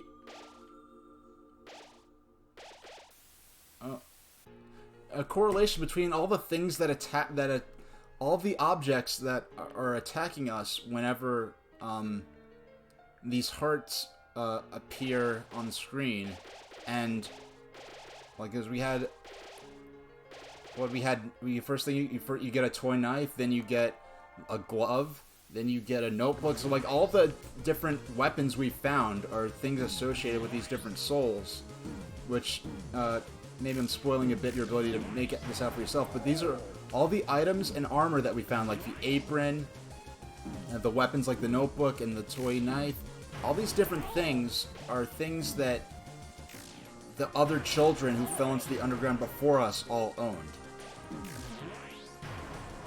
And so now that thanks to the souls, Flowey's defense fell to 0, and we could actually start to do damage to them.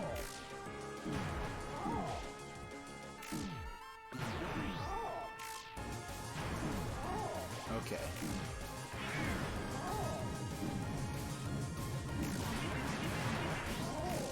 Okay.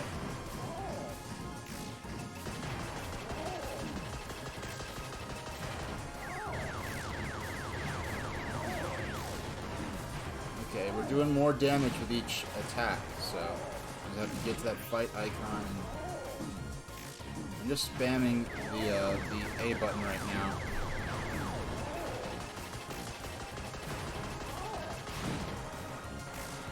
The A button on a Nintendo controller would be the,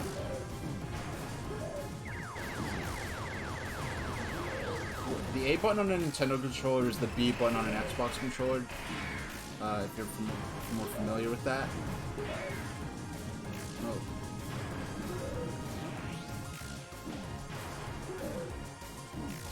Okay. Okay. There we go. Okay, we got him. They did such a great job on that freaky face in the TV screen. No, no. This can't be happening. You.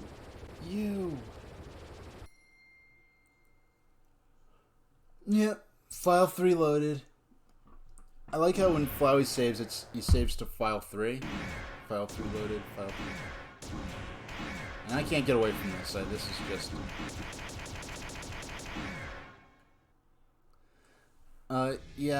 Cat's Eye... Yeah, that is a freaky face. I forgot. Did you mention having played this game before? Did you really think you could defeat me?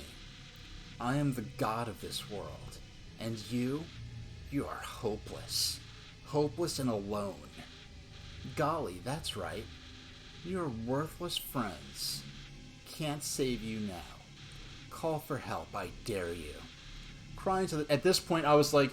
I could tell what he was going for with this.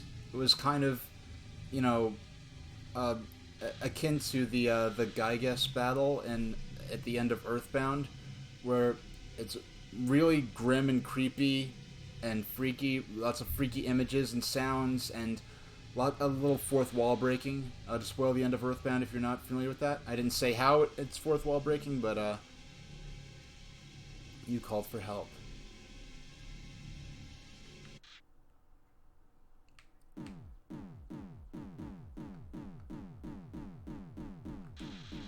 but nobody came. Boy, what a shame. Nope, I'm just running into the bullets. Nobody else is gonna get to see you die. If you do that earlier in this sequence, I forgot to try it. But, what? How do you... Well, I'll just... Load failed. So, he can't save the game anymore. Yeah, this freaked me out so bad the first time I played it. What are they doing? No! No! You can't do that! You're supposed to obey me! Stop it! Stop it! Stop!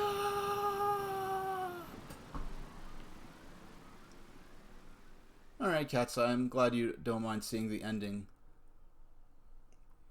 So, we've defeated Flowey. This character, for context, this character appears at the beginning of the game as a cute, innocent flower, and he makes it seem like he's going to give you a harmless tutorial. Then he realizes he tried to murder you, because he takes you into the battle screen for the first time and says, oh, in this game we share love with each other. We share love but with these little white friendliness pellets. Try to catch them. And then you run into him and it almost kills you.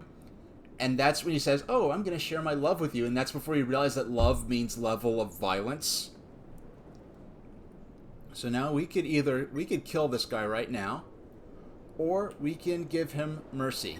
We have the option here. We can actually murder him right now, and that'll be the end of that, and he's dead. And this game, every single battle, just give a little more, every single battle, if you don't know, can be resolved peacefully. When you, including boss fights, regular random encounters, and when you kill a monster in this game, they are gone from the game world. You have that was actual individual that was alive in this game world, and the reason the monsters want to kill you isn't because they hate you, but because of their whole lives, they thought that humans just want to kill monsters, because there's a war between humans and monsters, and humans won. They forced all the monsters underground and placed a magical barrier. So when they see a human, they think that that the humans have come to finish them off once and for all. That's why they're fighting you. So if you interact with them, and if there's a monster that you could act, and there's a monster that's a comedian, so he'll tell a bad joke during battle. If you choose to laugh at the joke, you could end the battle peacefully. So all the battles can be resolved in ways like that, or you can end them peacefully. And once they realize that you don't want to kill them, that you mean no harm, you could spare them and end the battles peacefully. So this game's balanced in a way that you can get all the way to the last boss still at level 1 and be able to survive. So when you saw me fight Asgore, that was not a typical final battle. That's actually much harder. I got a very rare and difficult to get piece of armor that made that fight much easier. But here we spared Flower, and he's like, do you really think I've learned anything from this? No. So we're going to spare him again. So once again, it gives us the option. And so, by sparing all the monsters at this point, we've showed that we have good intentions. And the lore of this game, the monsters, also the reason the monsters want to kill us. This magic barrier, in this game world, monsters are actually humans are actually more powerful than monsters. A human soul can survive once it's dead. A monster soul disappears almost instantly. And a human soul is the only thing powerful enough. A human soul combined with a monster soul is powerful enough to cross through the barrier. And the power of 7 human souls can destroy the barrier and let the monsters out of the underground forever. So the generations of monsters have been born and died in this underground kingdom that's beneath this mountain, but they've never seen the outside world. So all the monsters, when we're going through and they're telling us the story of the Asgore's son Asriel, and how his human friend who fell down here, the king and queen of monsters adopted the human as their own child and raised him. And when the human died, the prince, the other child, was so heartbroken that he absorbed the human soul and went into the upper world to bring his body back to his people, because the human was otherwise trapped down there. And the human, but after the humans killed the son, they decided to collect all the souls of all the humans who come down here, so they could collect human souls. Once they get all 7, then they could destroy the barrier and be free. But because of but now Flowey tried to take our souls, that he could have 7 souls and become a god. Even with 6 souls, he was able to erase the entire world and reduce it to this state, but we've defeated him anyway. So killing me is the only way to end this. So he's begging you to kill him. if you let me live, I'll come back. And we do have the option to kill him, which will impact our ending. I'll kill you. Mercy. I'll kill everyone. And mind you, the first time playing this, I really sat here thinking, like, because I did play through the game, I accidentally killed Toriel, who is a boss monster who tries to save you by keeping you safe in her home, because she doesn't want the other monsters to kill you. So she tries to keep you safe in her home. She's like, well, if you're going to leave, then you have to prove that you're tough enough to kill me. And we spared her. But I didn't realize that. I thought that if you fought her, she would eventually, the battle would end and she'd just let you go on. But you actually kill her and she is dead for the rest of the game. When you kill, like, there's a point where there's like several monsters that you have the chance to fight. If you kill them and you go to the bar later on, you'll see them at the bar. The other monsters like, oh, my friend hasn't come. I wonder where they're at. And I realized because I had killed them, they never showed up at the bar. But when I played through the game again peacefully, I spared them, and then they're all hanging out at the bar together. So every choice you make does matter.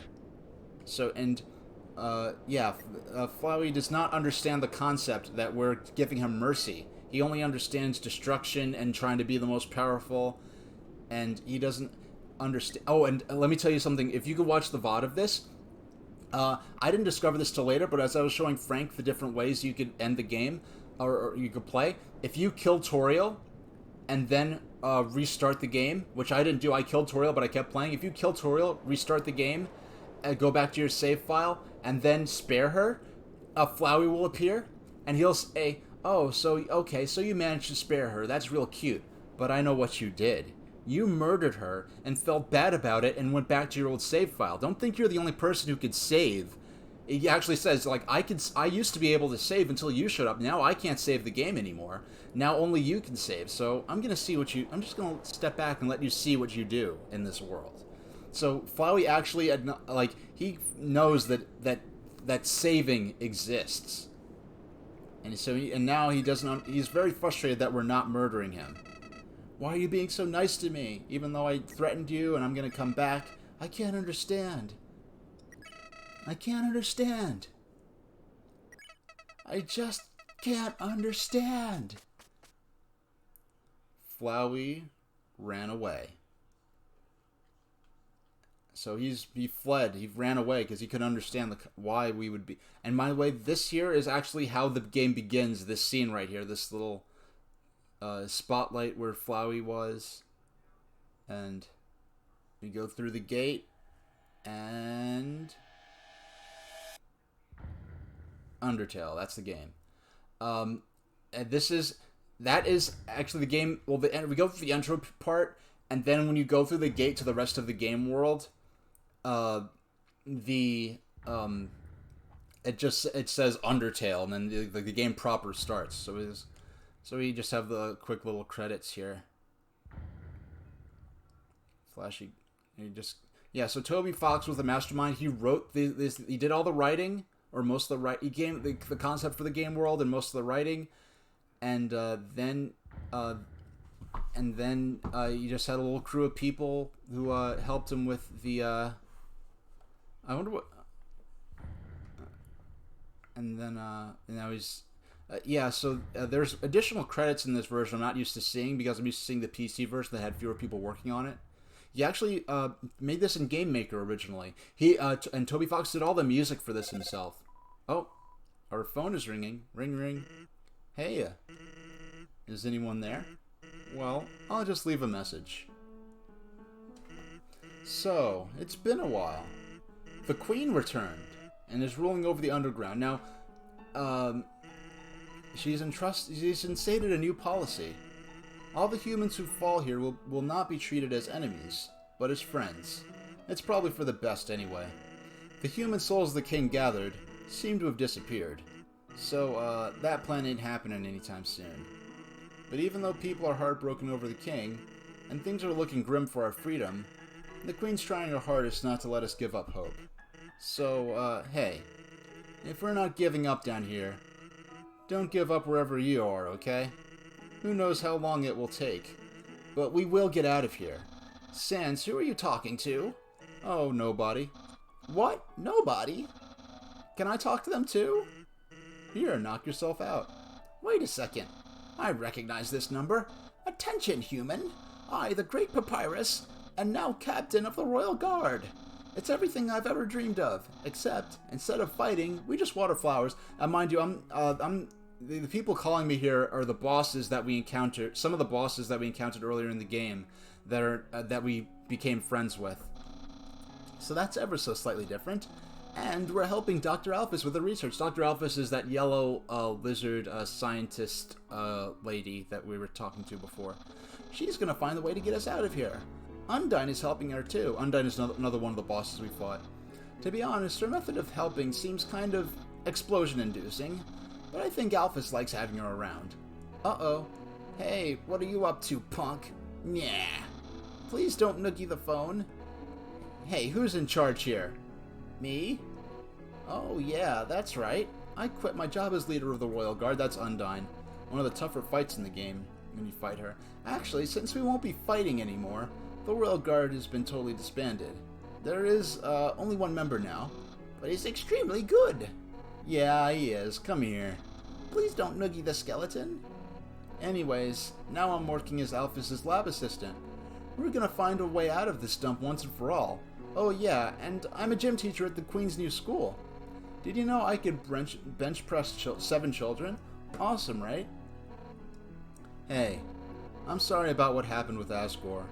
You were just doing what you had to. It's not your fault darn it. I miss the big guy. Come on, Undyne, snap out of it.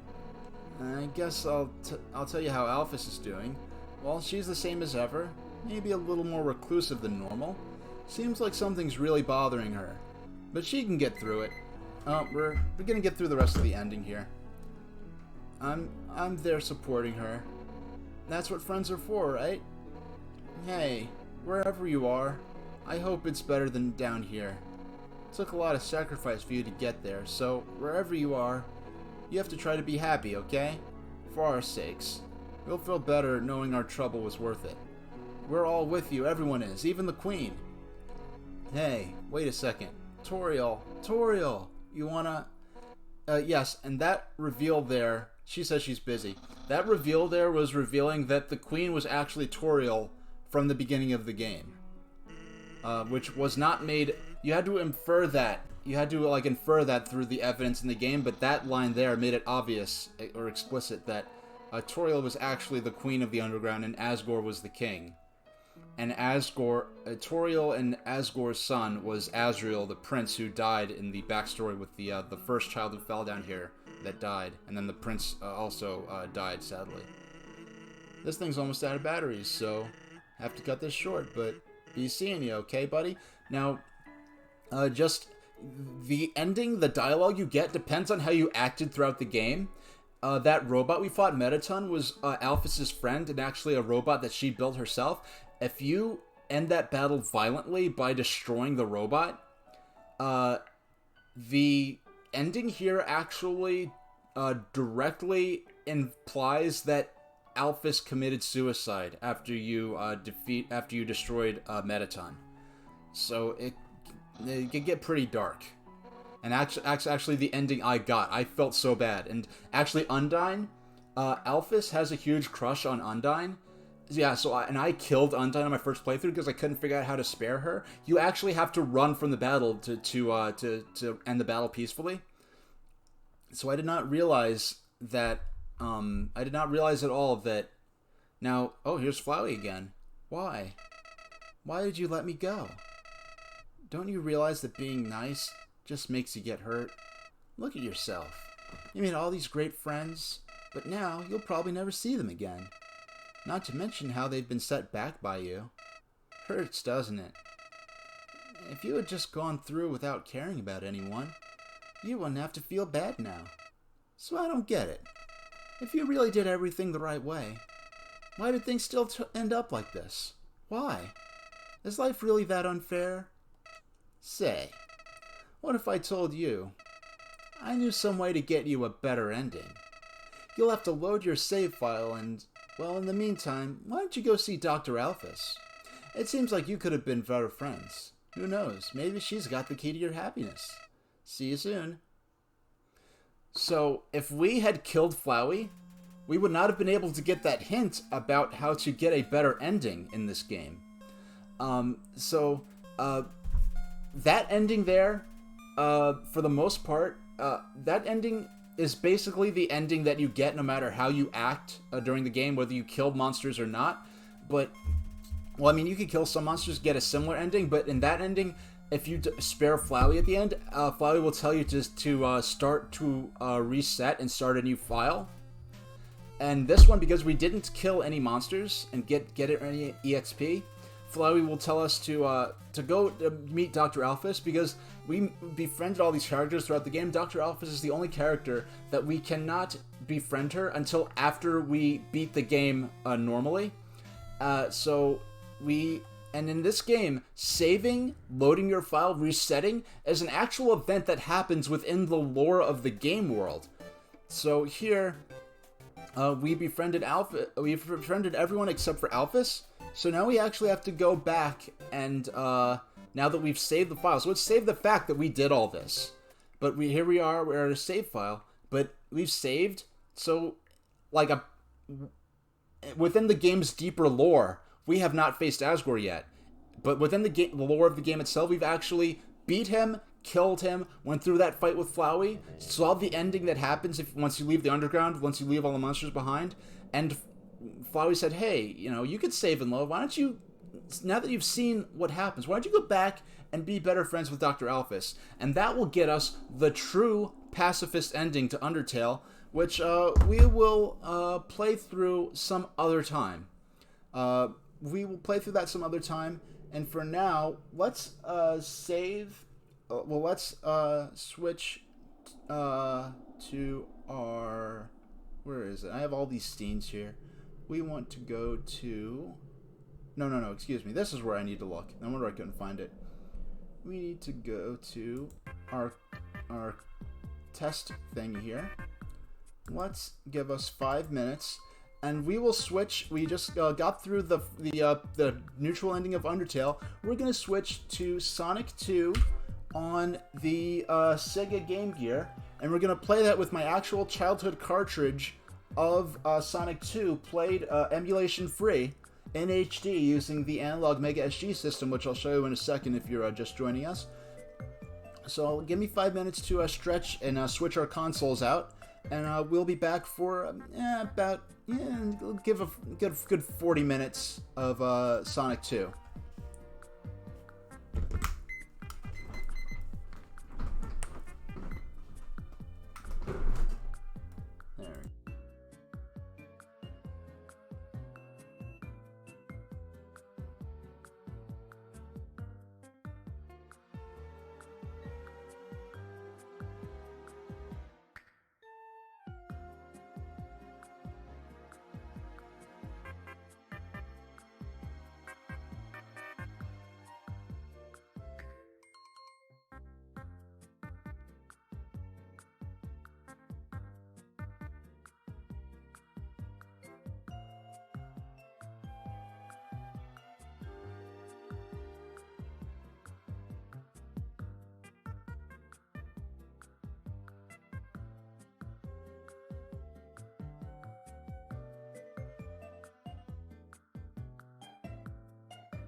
I'd like to thank everyone for sticking around, because my timer stopped for whatever reason. So with no faith that I'd actually be coming back or not, I'd like to thank you for everyone who showed up while I was doing my little safety, anti-blood clot stretch break and switching consoles.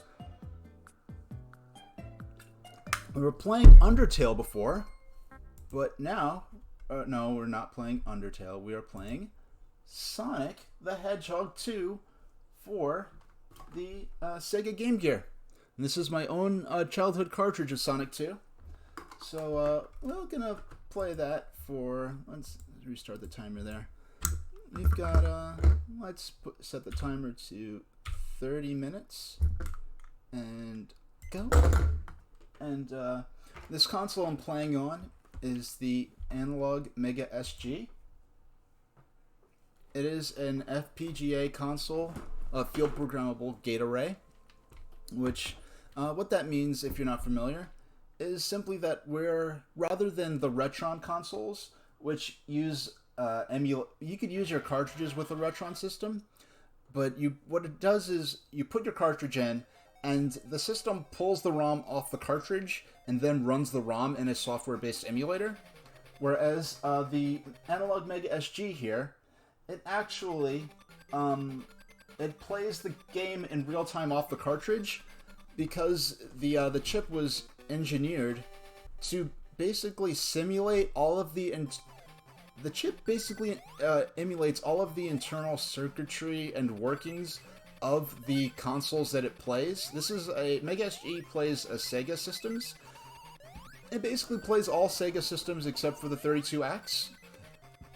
It also plays Sega CD, but you do need an actual Sega CD unit plugged into it, which will allow you to play the Sega CD games. But this plays Master System. It plays SG-1000, which is the console that predates the Sega Master System. A lot of people in America never even realized that there was a system that a Sega system before Sega Genesis, and then even fewer realized that there was a Sega system that came before the Master System, the SG-1000. The internal workings of the SG-1000 are, as I understand, based upon the ColecoVision hardware. I don't believe the games are directly cross-compatible, but the SG-1000 is basically a ColecoVision.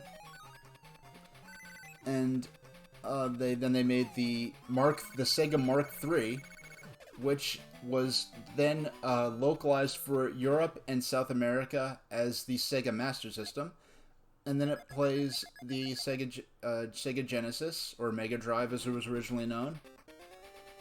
And with different the unit will play, the cartridge slot for this will play Genesis games, but with different cartridge adapters, such as the Game Gear here, a Master System adapter, SG-1000 adapter. It can play all these different cartridge games on the system.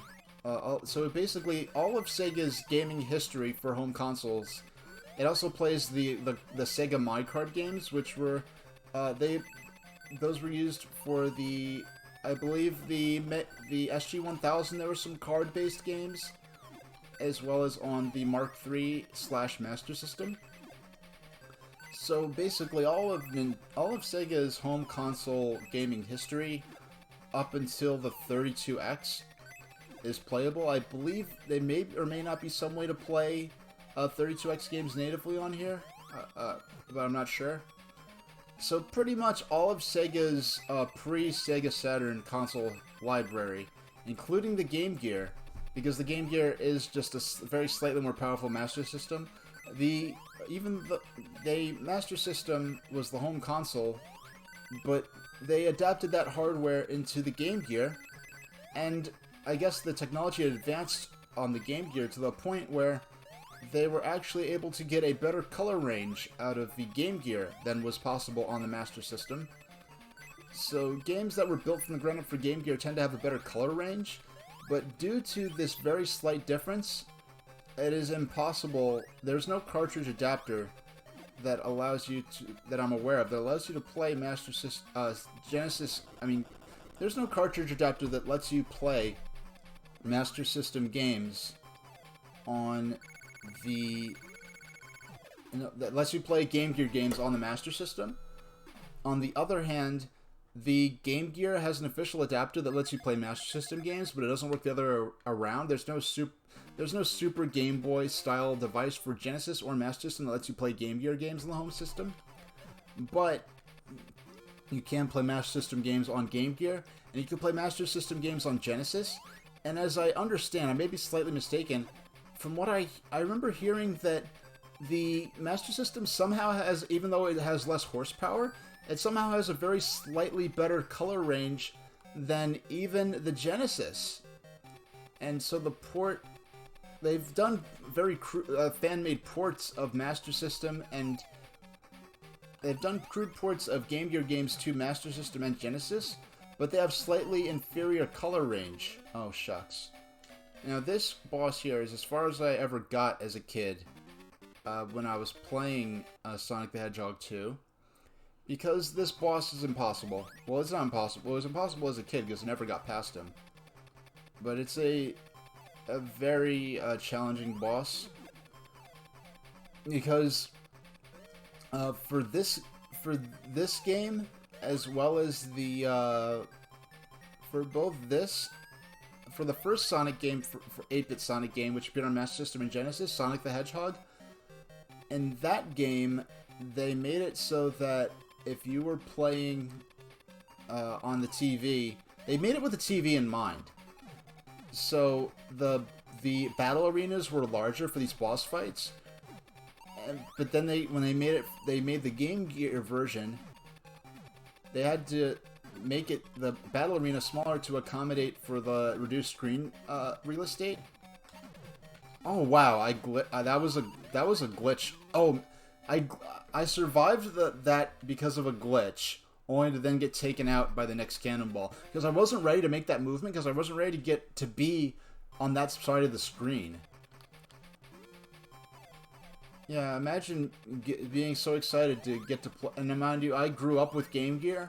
I never had Genesis as a kid. I never have Genesis now. Actually, the Mega SG over here that I'm playing the game on is actually my very first Sega Genesis compatible system.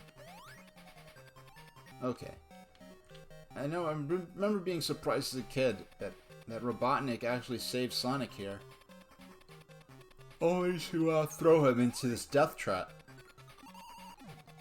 I mean, it could be said that this is the most effective death trap ever devised by Robotnik, at least in my case, because I've got a lot of deaths because of this stupid pit that I've been thrown into.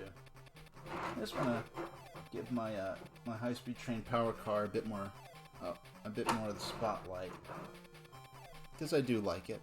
I do want it to be there to represent my interest in trains.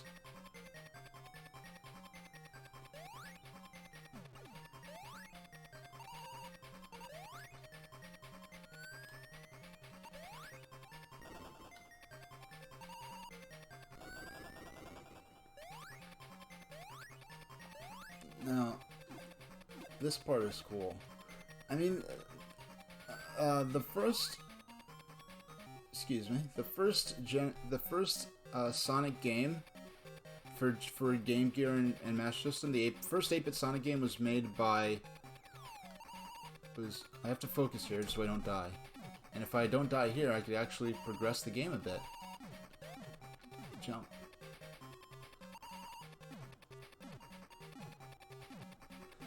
When you listen to the...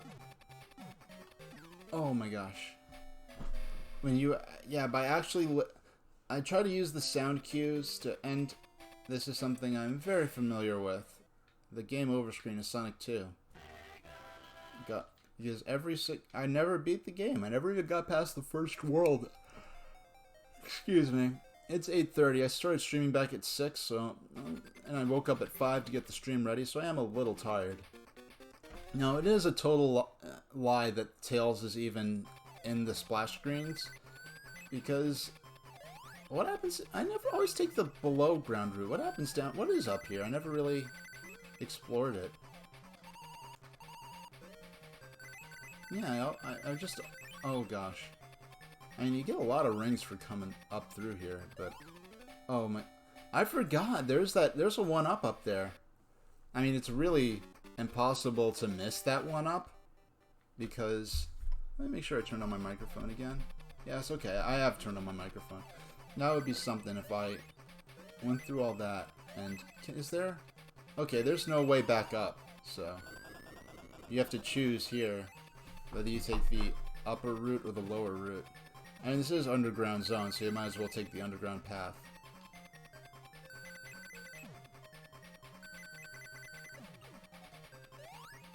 Okay. Yeah, I really don't mind this zone. It's just that the boss is ridiculous. I like that they... I mean, the Sonic 1 for Game Gear and Master System, it is generally based, at least thematically, off of the 16-bit version. Yes, they did create... Oh my gosh. They did create new maps. They created new... Well, the stage designs is 100% different. When it comes to the zones in Sonic 1 for Game Gear, they actually came up with... They decided to play to the strengths of the system, rather than make a game where, hiya Katsai, we're back to Sonic the Hedgehog 2. Did you see the end of Undertale? Or, well, if you're interested, you can actually just go back into the VOD later on and take a look at it. We got the first ending. If you didn't see that, then I'll explain what happened now, and we can go back later. Okay. Okay, we'll smash through here. Okay, you saw that? So, yeah, I'm actually gonna... The fact of the act of saving and reloading your game is an actual event within the lore of the game. So because of that, how this game works is even if you get the perfect... even if you play with pacifistically and go back... even if you play as a pacifist, you still have to reload your save file and go back and befriend a certain character. And even if you play the game perfectly, you don't have the opportunity to befriend that character and make the true perfect ending possible, because befriending that character starts a different sequence of events that leads you to an alternate final boss and ending. And you can only get that once you've already seen played through the first ending and how that plays out.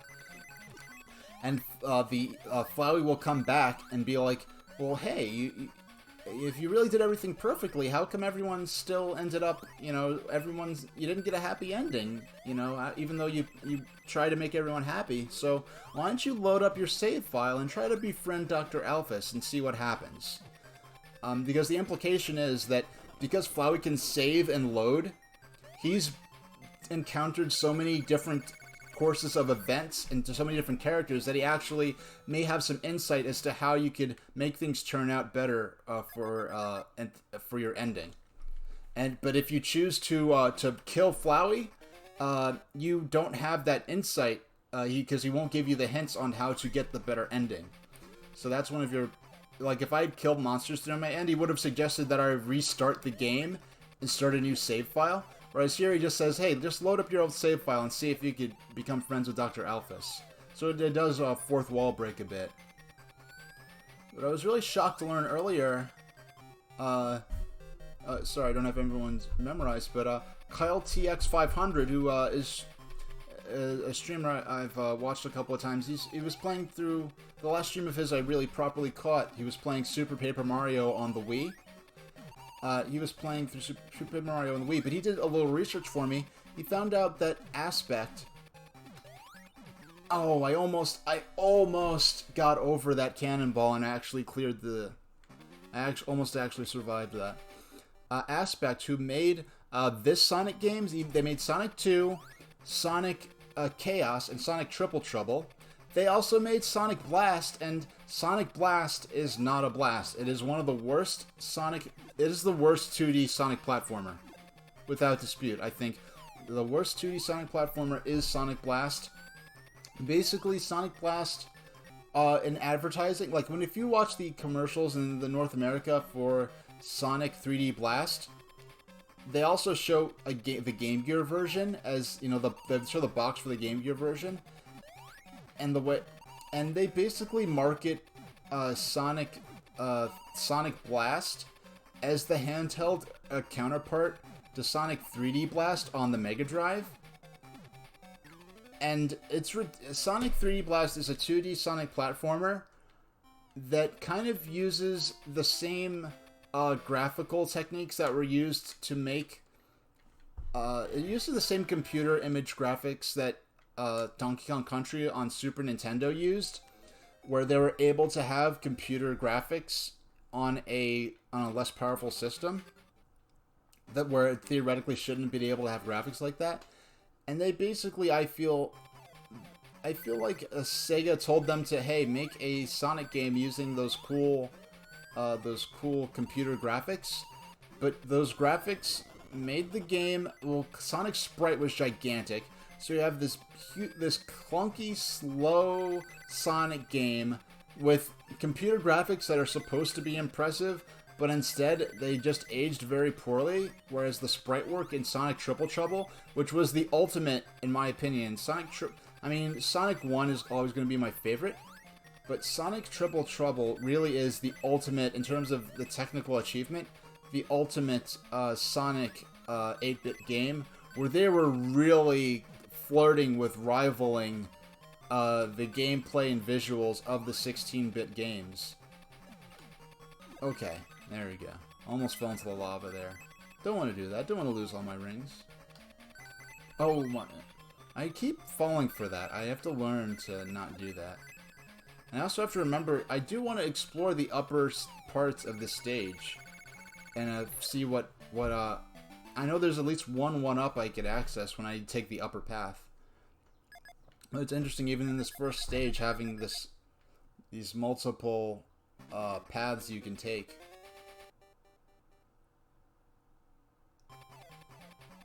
Now we're in the second stage. When I first saw the red, white, and blue version of the crab meat enemies, I thought they were being like patriotic, because I'm from the U.S., so red, white, and blue were the flag's colors on the national flag. So I just sort of saw that. I was like, oh, and they are. I want to get a Game Gear. My game. I do want to warn you. I encourage any. Game Gear has a great library, and I do intend to collect for it now. Because I only got a handful of games back in the 90s, because we weren't rich, and you could only afford to get a handful of games. So when I got a new game, it was a big deal. Now most of the games are only a few dollars, so I would like to buy some more. Game Gear and Genesis are the only systems I'm really interested in collecting for, and maybe Game Boy and Game Boy Advance. But I'll be collecting. I'm happy collecting loose copies of games. But Game Gear is a very delicate system. Even by the late 90s, a lot of the screens were starting to fade on them. And nowadays, a lot of the screens don't look that great. And then the capacity... like, my screen failed on my Game Gear by the late 90s, actually. And I never got a replacement, so I wasn't able to play my cartridges again until I got the Analog Mega SG here that I'm playing on, that you see in the background of my scene behind my my high-speed train power car that I got out for you earlier. I think I'm gonna make that a permanent feature on my my setup. I'm just gonna have it just chilling here, being the guardian for my games. It is a little dusty. I had it before I moved. I had it sitting on a shelf for years, and I never. I need to wipe it down good.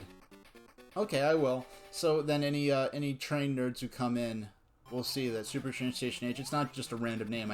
Well, it is a random name, but I do actually like trains as well. Super Train Station H. It started as a non sequitur my friend came up with as a nickname for my house, and it just kind of stuck. And so I do love trains. So I like the fact that my the idea of my my childhood home being a train station, or being called train station. But then it has multiple meanings, because I can actually see a train out my back window. Shucks. And that death was not because of me talking to you. It's just that tricky.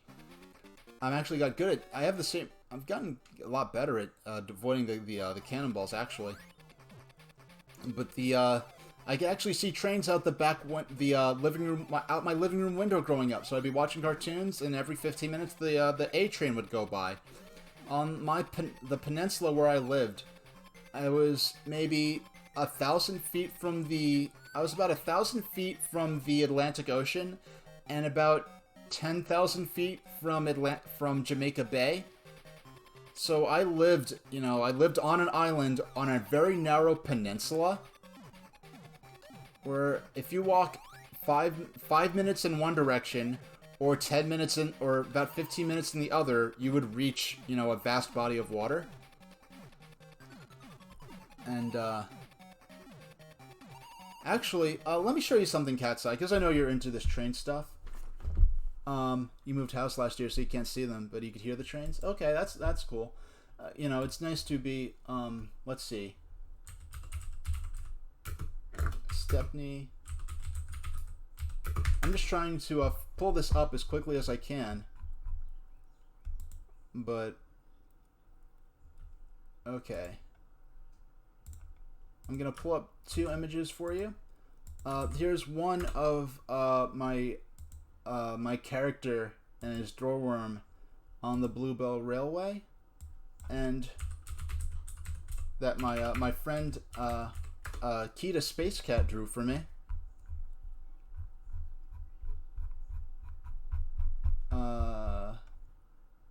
Let's see.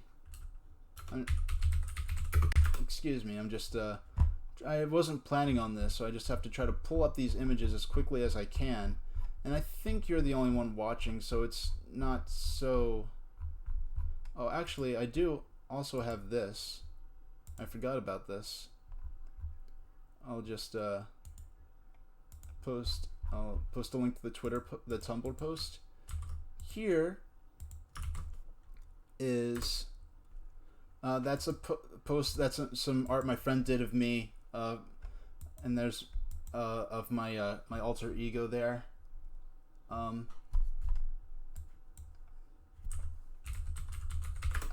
was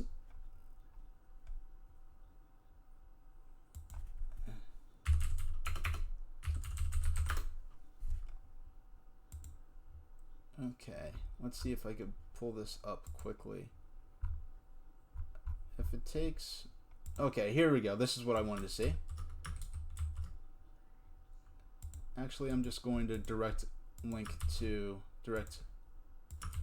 And there's an image of my character. That is actually based... that photo is based on a photo of my hometown with its elevated train. It's like this beachy, brambly... Yeah, it's in New York City, but you never think it, because... Like, where I lived in New York City, the Manhattan skyline was literally on the horizon. It was nearly hidden by the curvature of the earth. Like, the only reason you could even really make out the land was because the skyscrapers were so tall.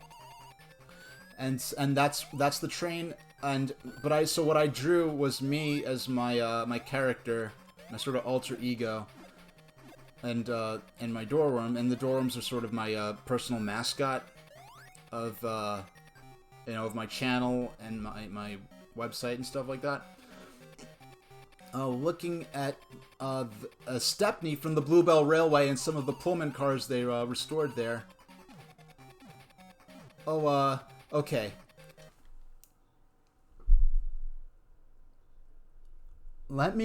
I see a Welsh name there. And I'm a native English speaker, I speak no other languages. I'm going to attempt to pronounce that word without slaughtering it. 2 L's. Okay, we have 2 double L's. Llangollen? Is that how that's said? Did I say that anything resembling correctly? Because I know those double L's are not used anyway in the way they're used in written English. Because I think the double L is kind of a K or a C sound, if I'm correct. Or something like that. Oh, I got it right. I got it right. I got it right. And then like there's like there's like a when the two there's like an L, and then later in the word there's like the L and the G make like an F sound or something like that. Yeah, I do not know anything about written Welsh, so excuse me. Yeah, so that was I was pretty good. So I'm not gonna try my luck and say it again. But yeah, yeah, I'm not gonna try my luck and say it again. But I managed to get that pretty close to how it's actually said. Because if you're not familiar with how written Welsh works, like that, you have no chance of pronouncing that correctly. Oh my gosh. I know about it. I have no chance of actually saying it properly, so excuse me. But yeah, when I went to the Bluebell Railway, actually the Bluebell Railway retweeted those pictures when I originally posted them. They retweeted them. So what I posted was was Stepney and the Bluebell Railway's restored Pullman dining cars traveling on the A line on the elevated railway that I would see out the back window of my car, and that's how actually I would get into Manhattan back when I lived there. Me and my mom would hop on the train, and it was like an hour and a half train ride. And believe it or not, and like we're in New York City, but we're so far out that from the elevated train station we'd see there would be rabbits running around in the woods that we could see from the elevated train station. And the train it started there as an elevated train and would go across the bay onto this island where they had this little fishing village on it.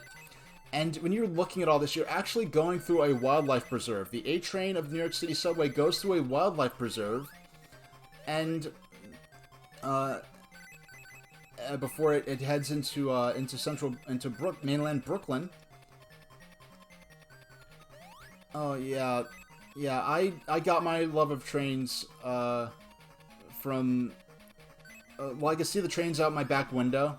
I could actually see them just as they were pulling into the station I'd take the train from. And it was really, if in Pokemon Black and White, if the map of Unova was extended by like a few more pixels, my hometown would have been in the game. Because we're the Undella Bay area, that's actually based on Jamaica Bay.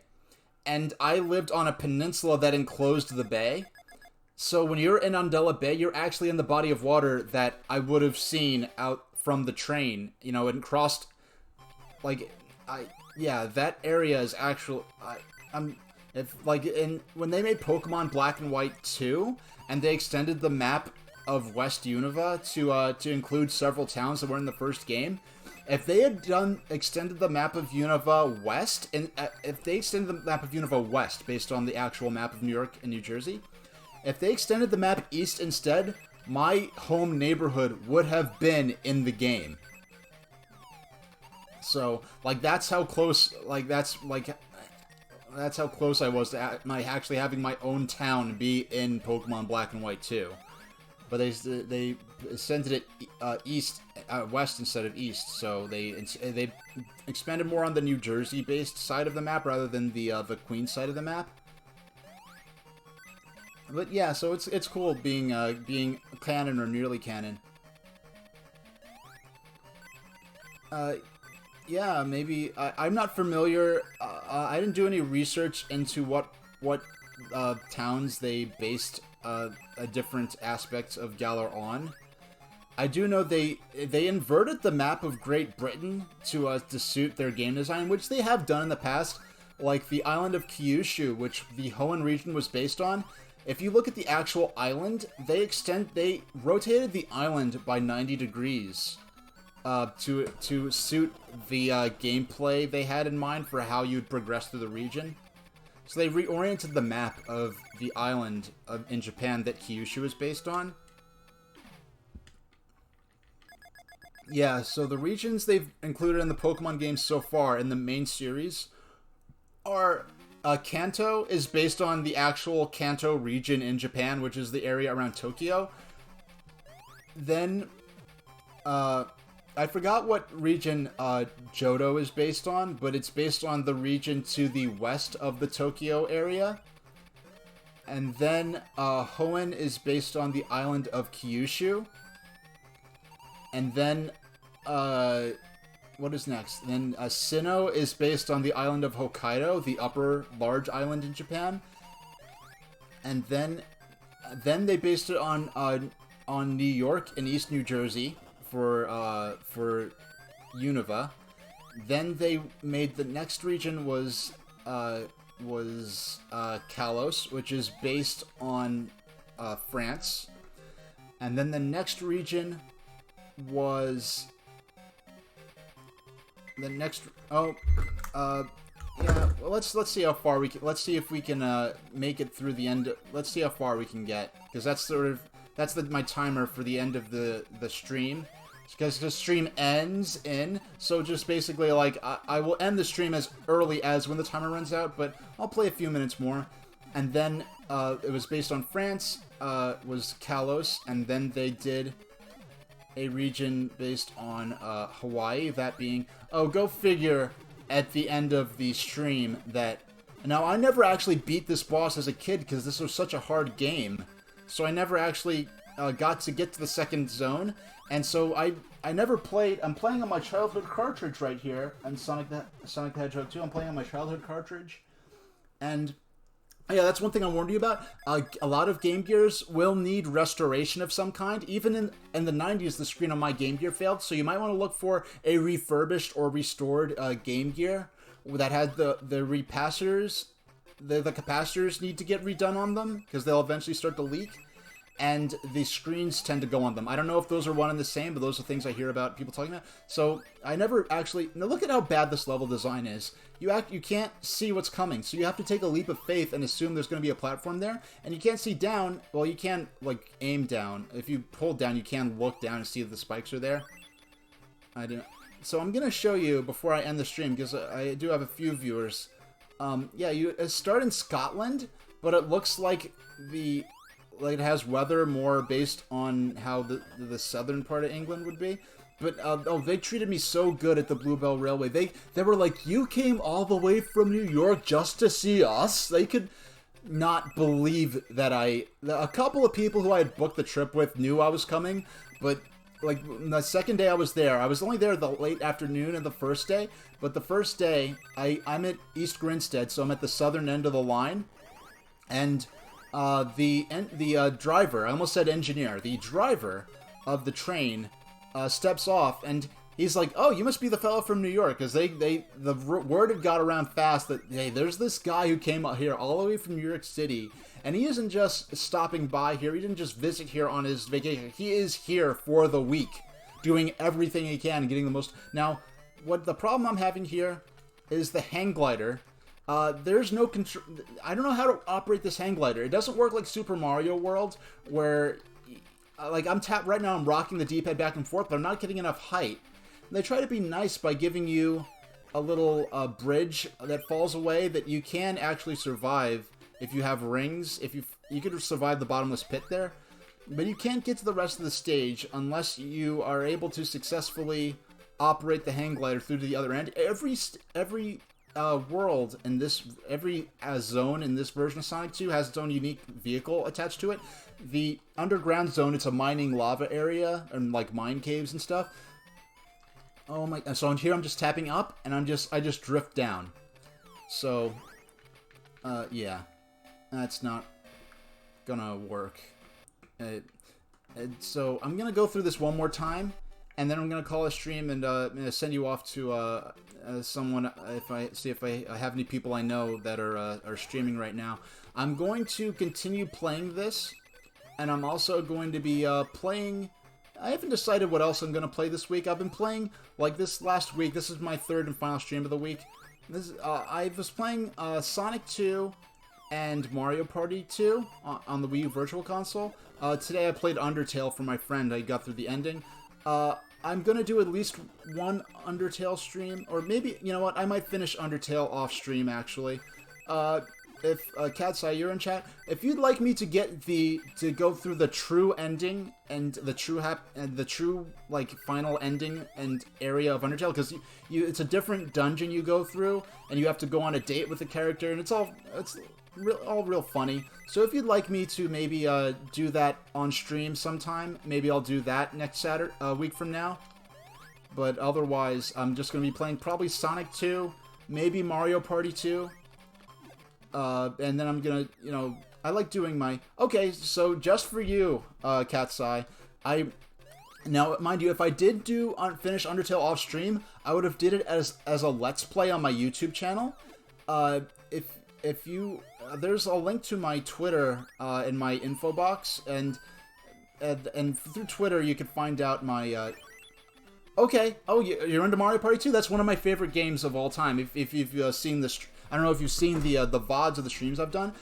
I'm eventually going to put the VODs because they're not going to stick around forever. They do go away after a while, so I'm going to put the VODs as unlisted videos on YouTube and make a link to that playlist, that unlisted playlist and videos accessible somewhere on Twitter or Tumblr or on my Twitch. You know, I'll put a link to I'll make a panel and have a link to my unabridged VODs.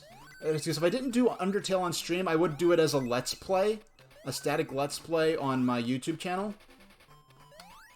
So, just for you, I'm gonna do another, I like to do what I call sandwich streams, where I start with one game, switch to another, and then go back to the first. And I want to give, the 8-bit Sonic games a lot more attention, because, the 8-bit Sonic games, because the Master System was never a popular system in North America, and because, it was only the 8-bit Sonic games were only played on Game Gear, and Game Gear was only moderately successful here. Because the Game Boy, you know, crushed because it had better battery life and a bigger library of games.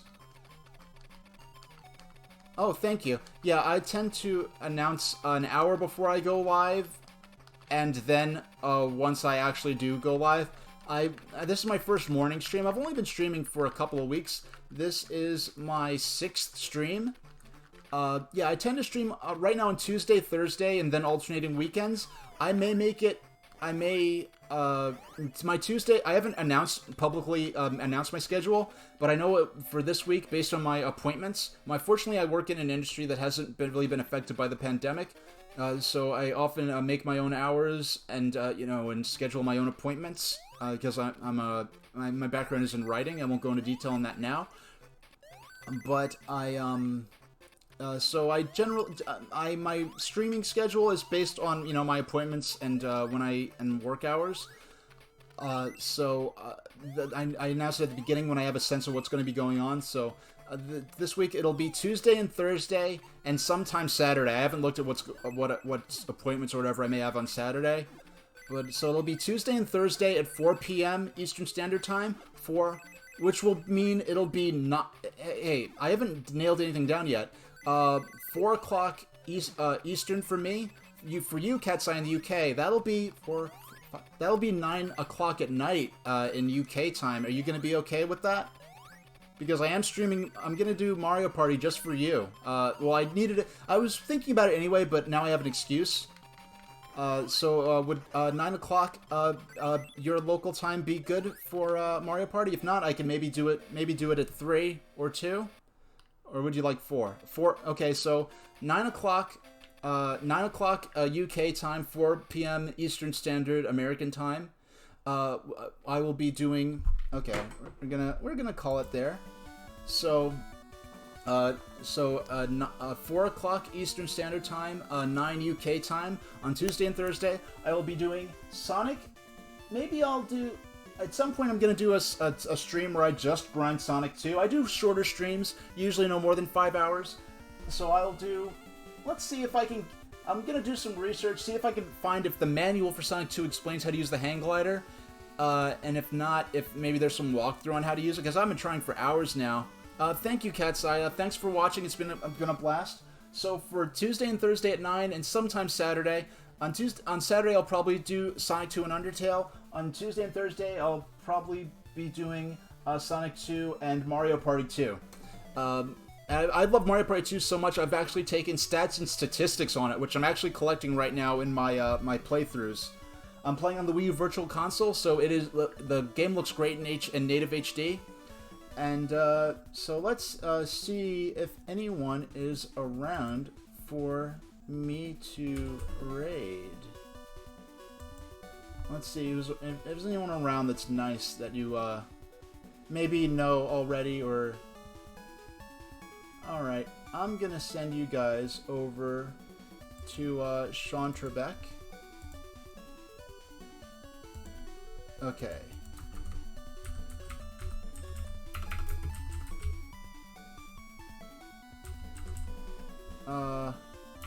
I'm sorry, I'm new at this, and I don't want to misspell his name and accidentally raid the wrong person. So, here we go, Stream Manager. Yeah, I was just using Streamlabs OBS before to manage the stream. I wasn't on the actual Stream Manager, where you have a nice graphical interface where you can check out the okay, so raid channel. It's loading now. I should have had this loaded already. Channels I follow. Okay, let's go to Sean Trebek.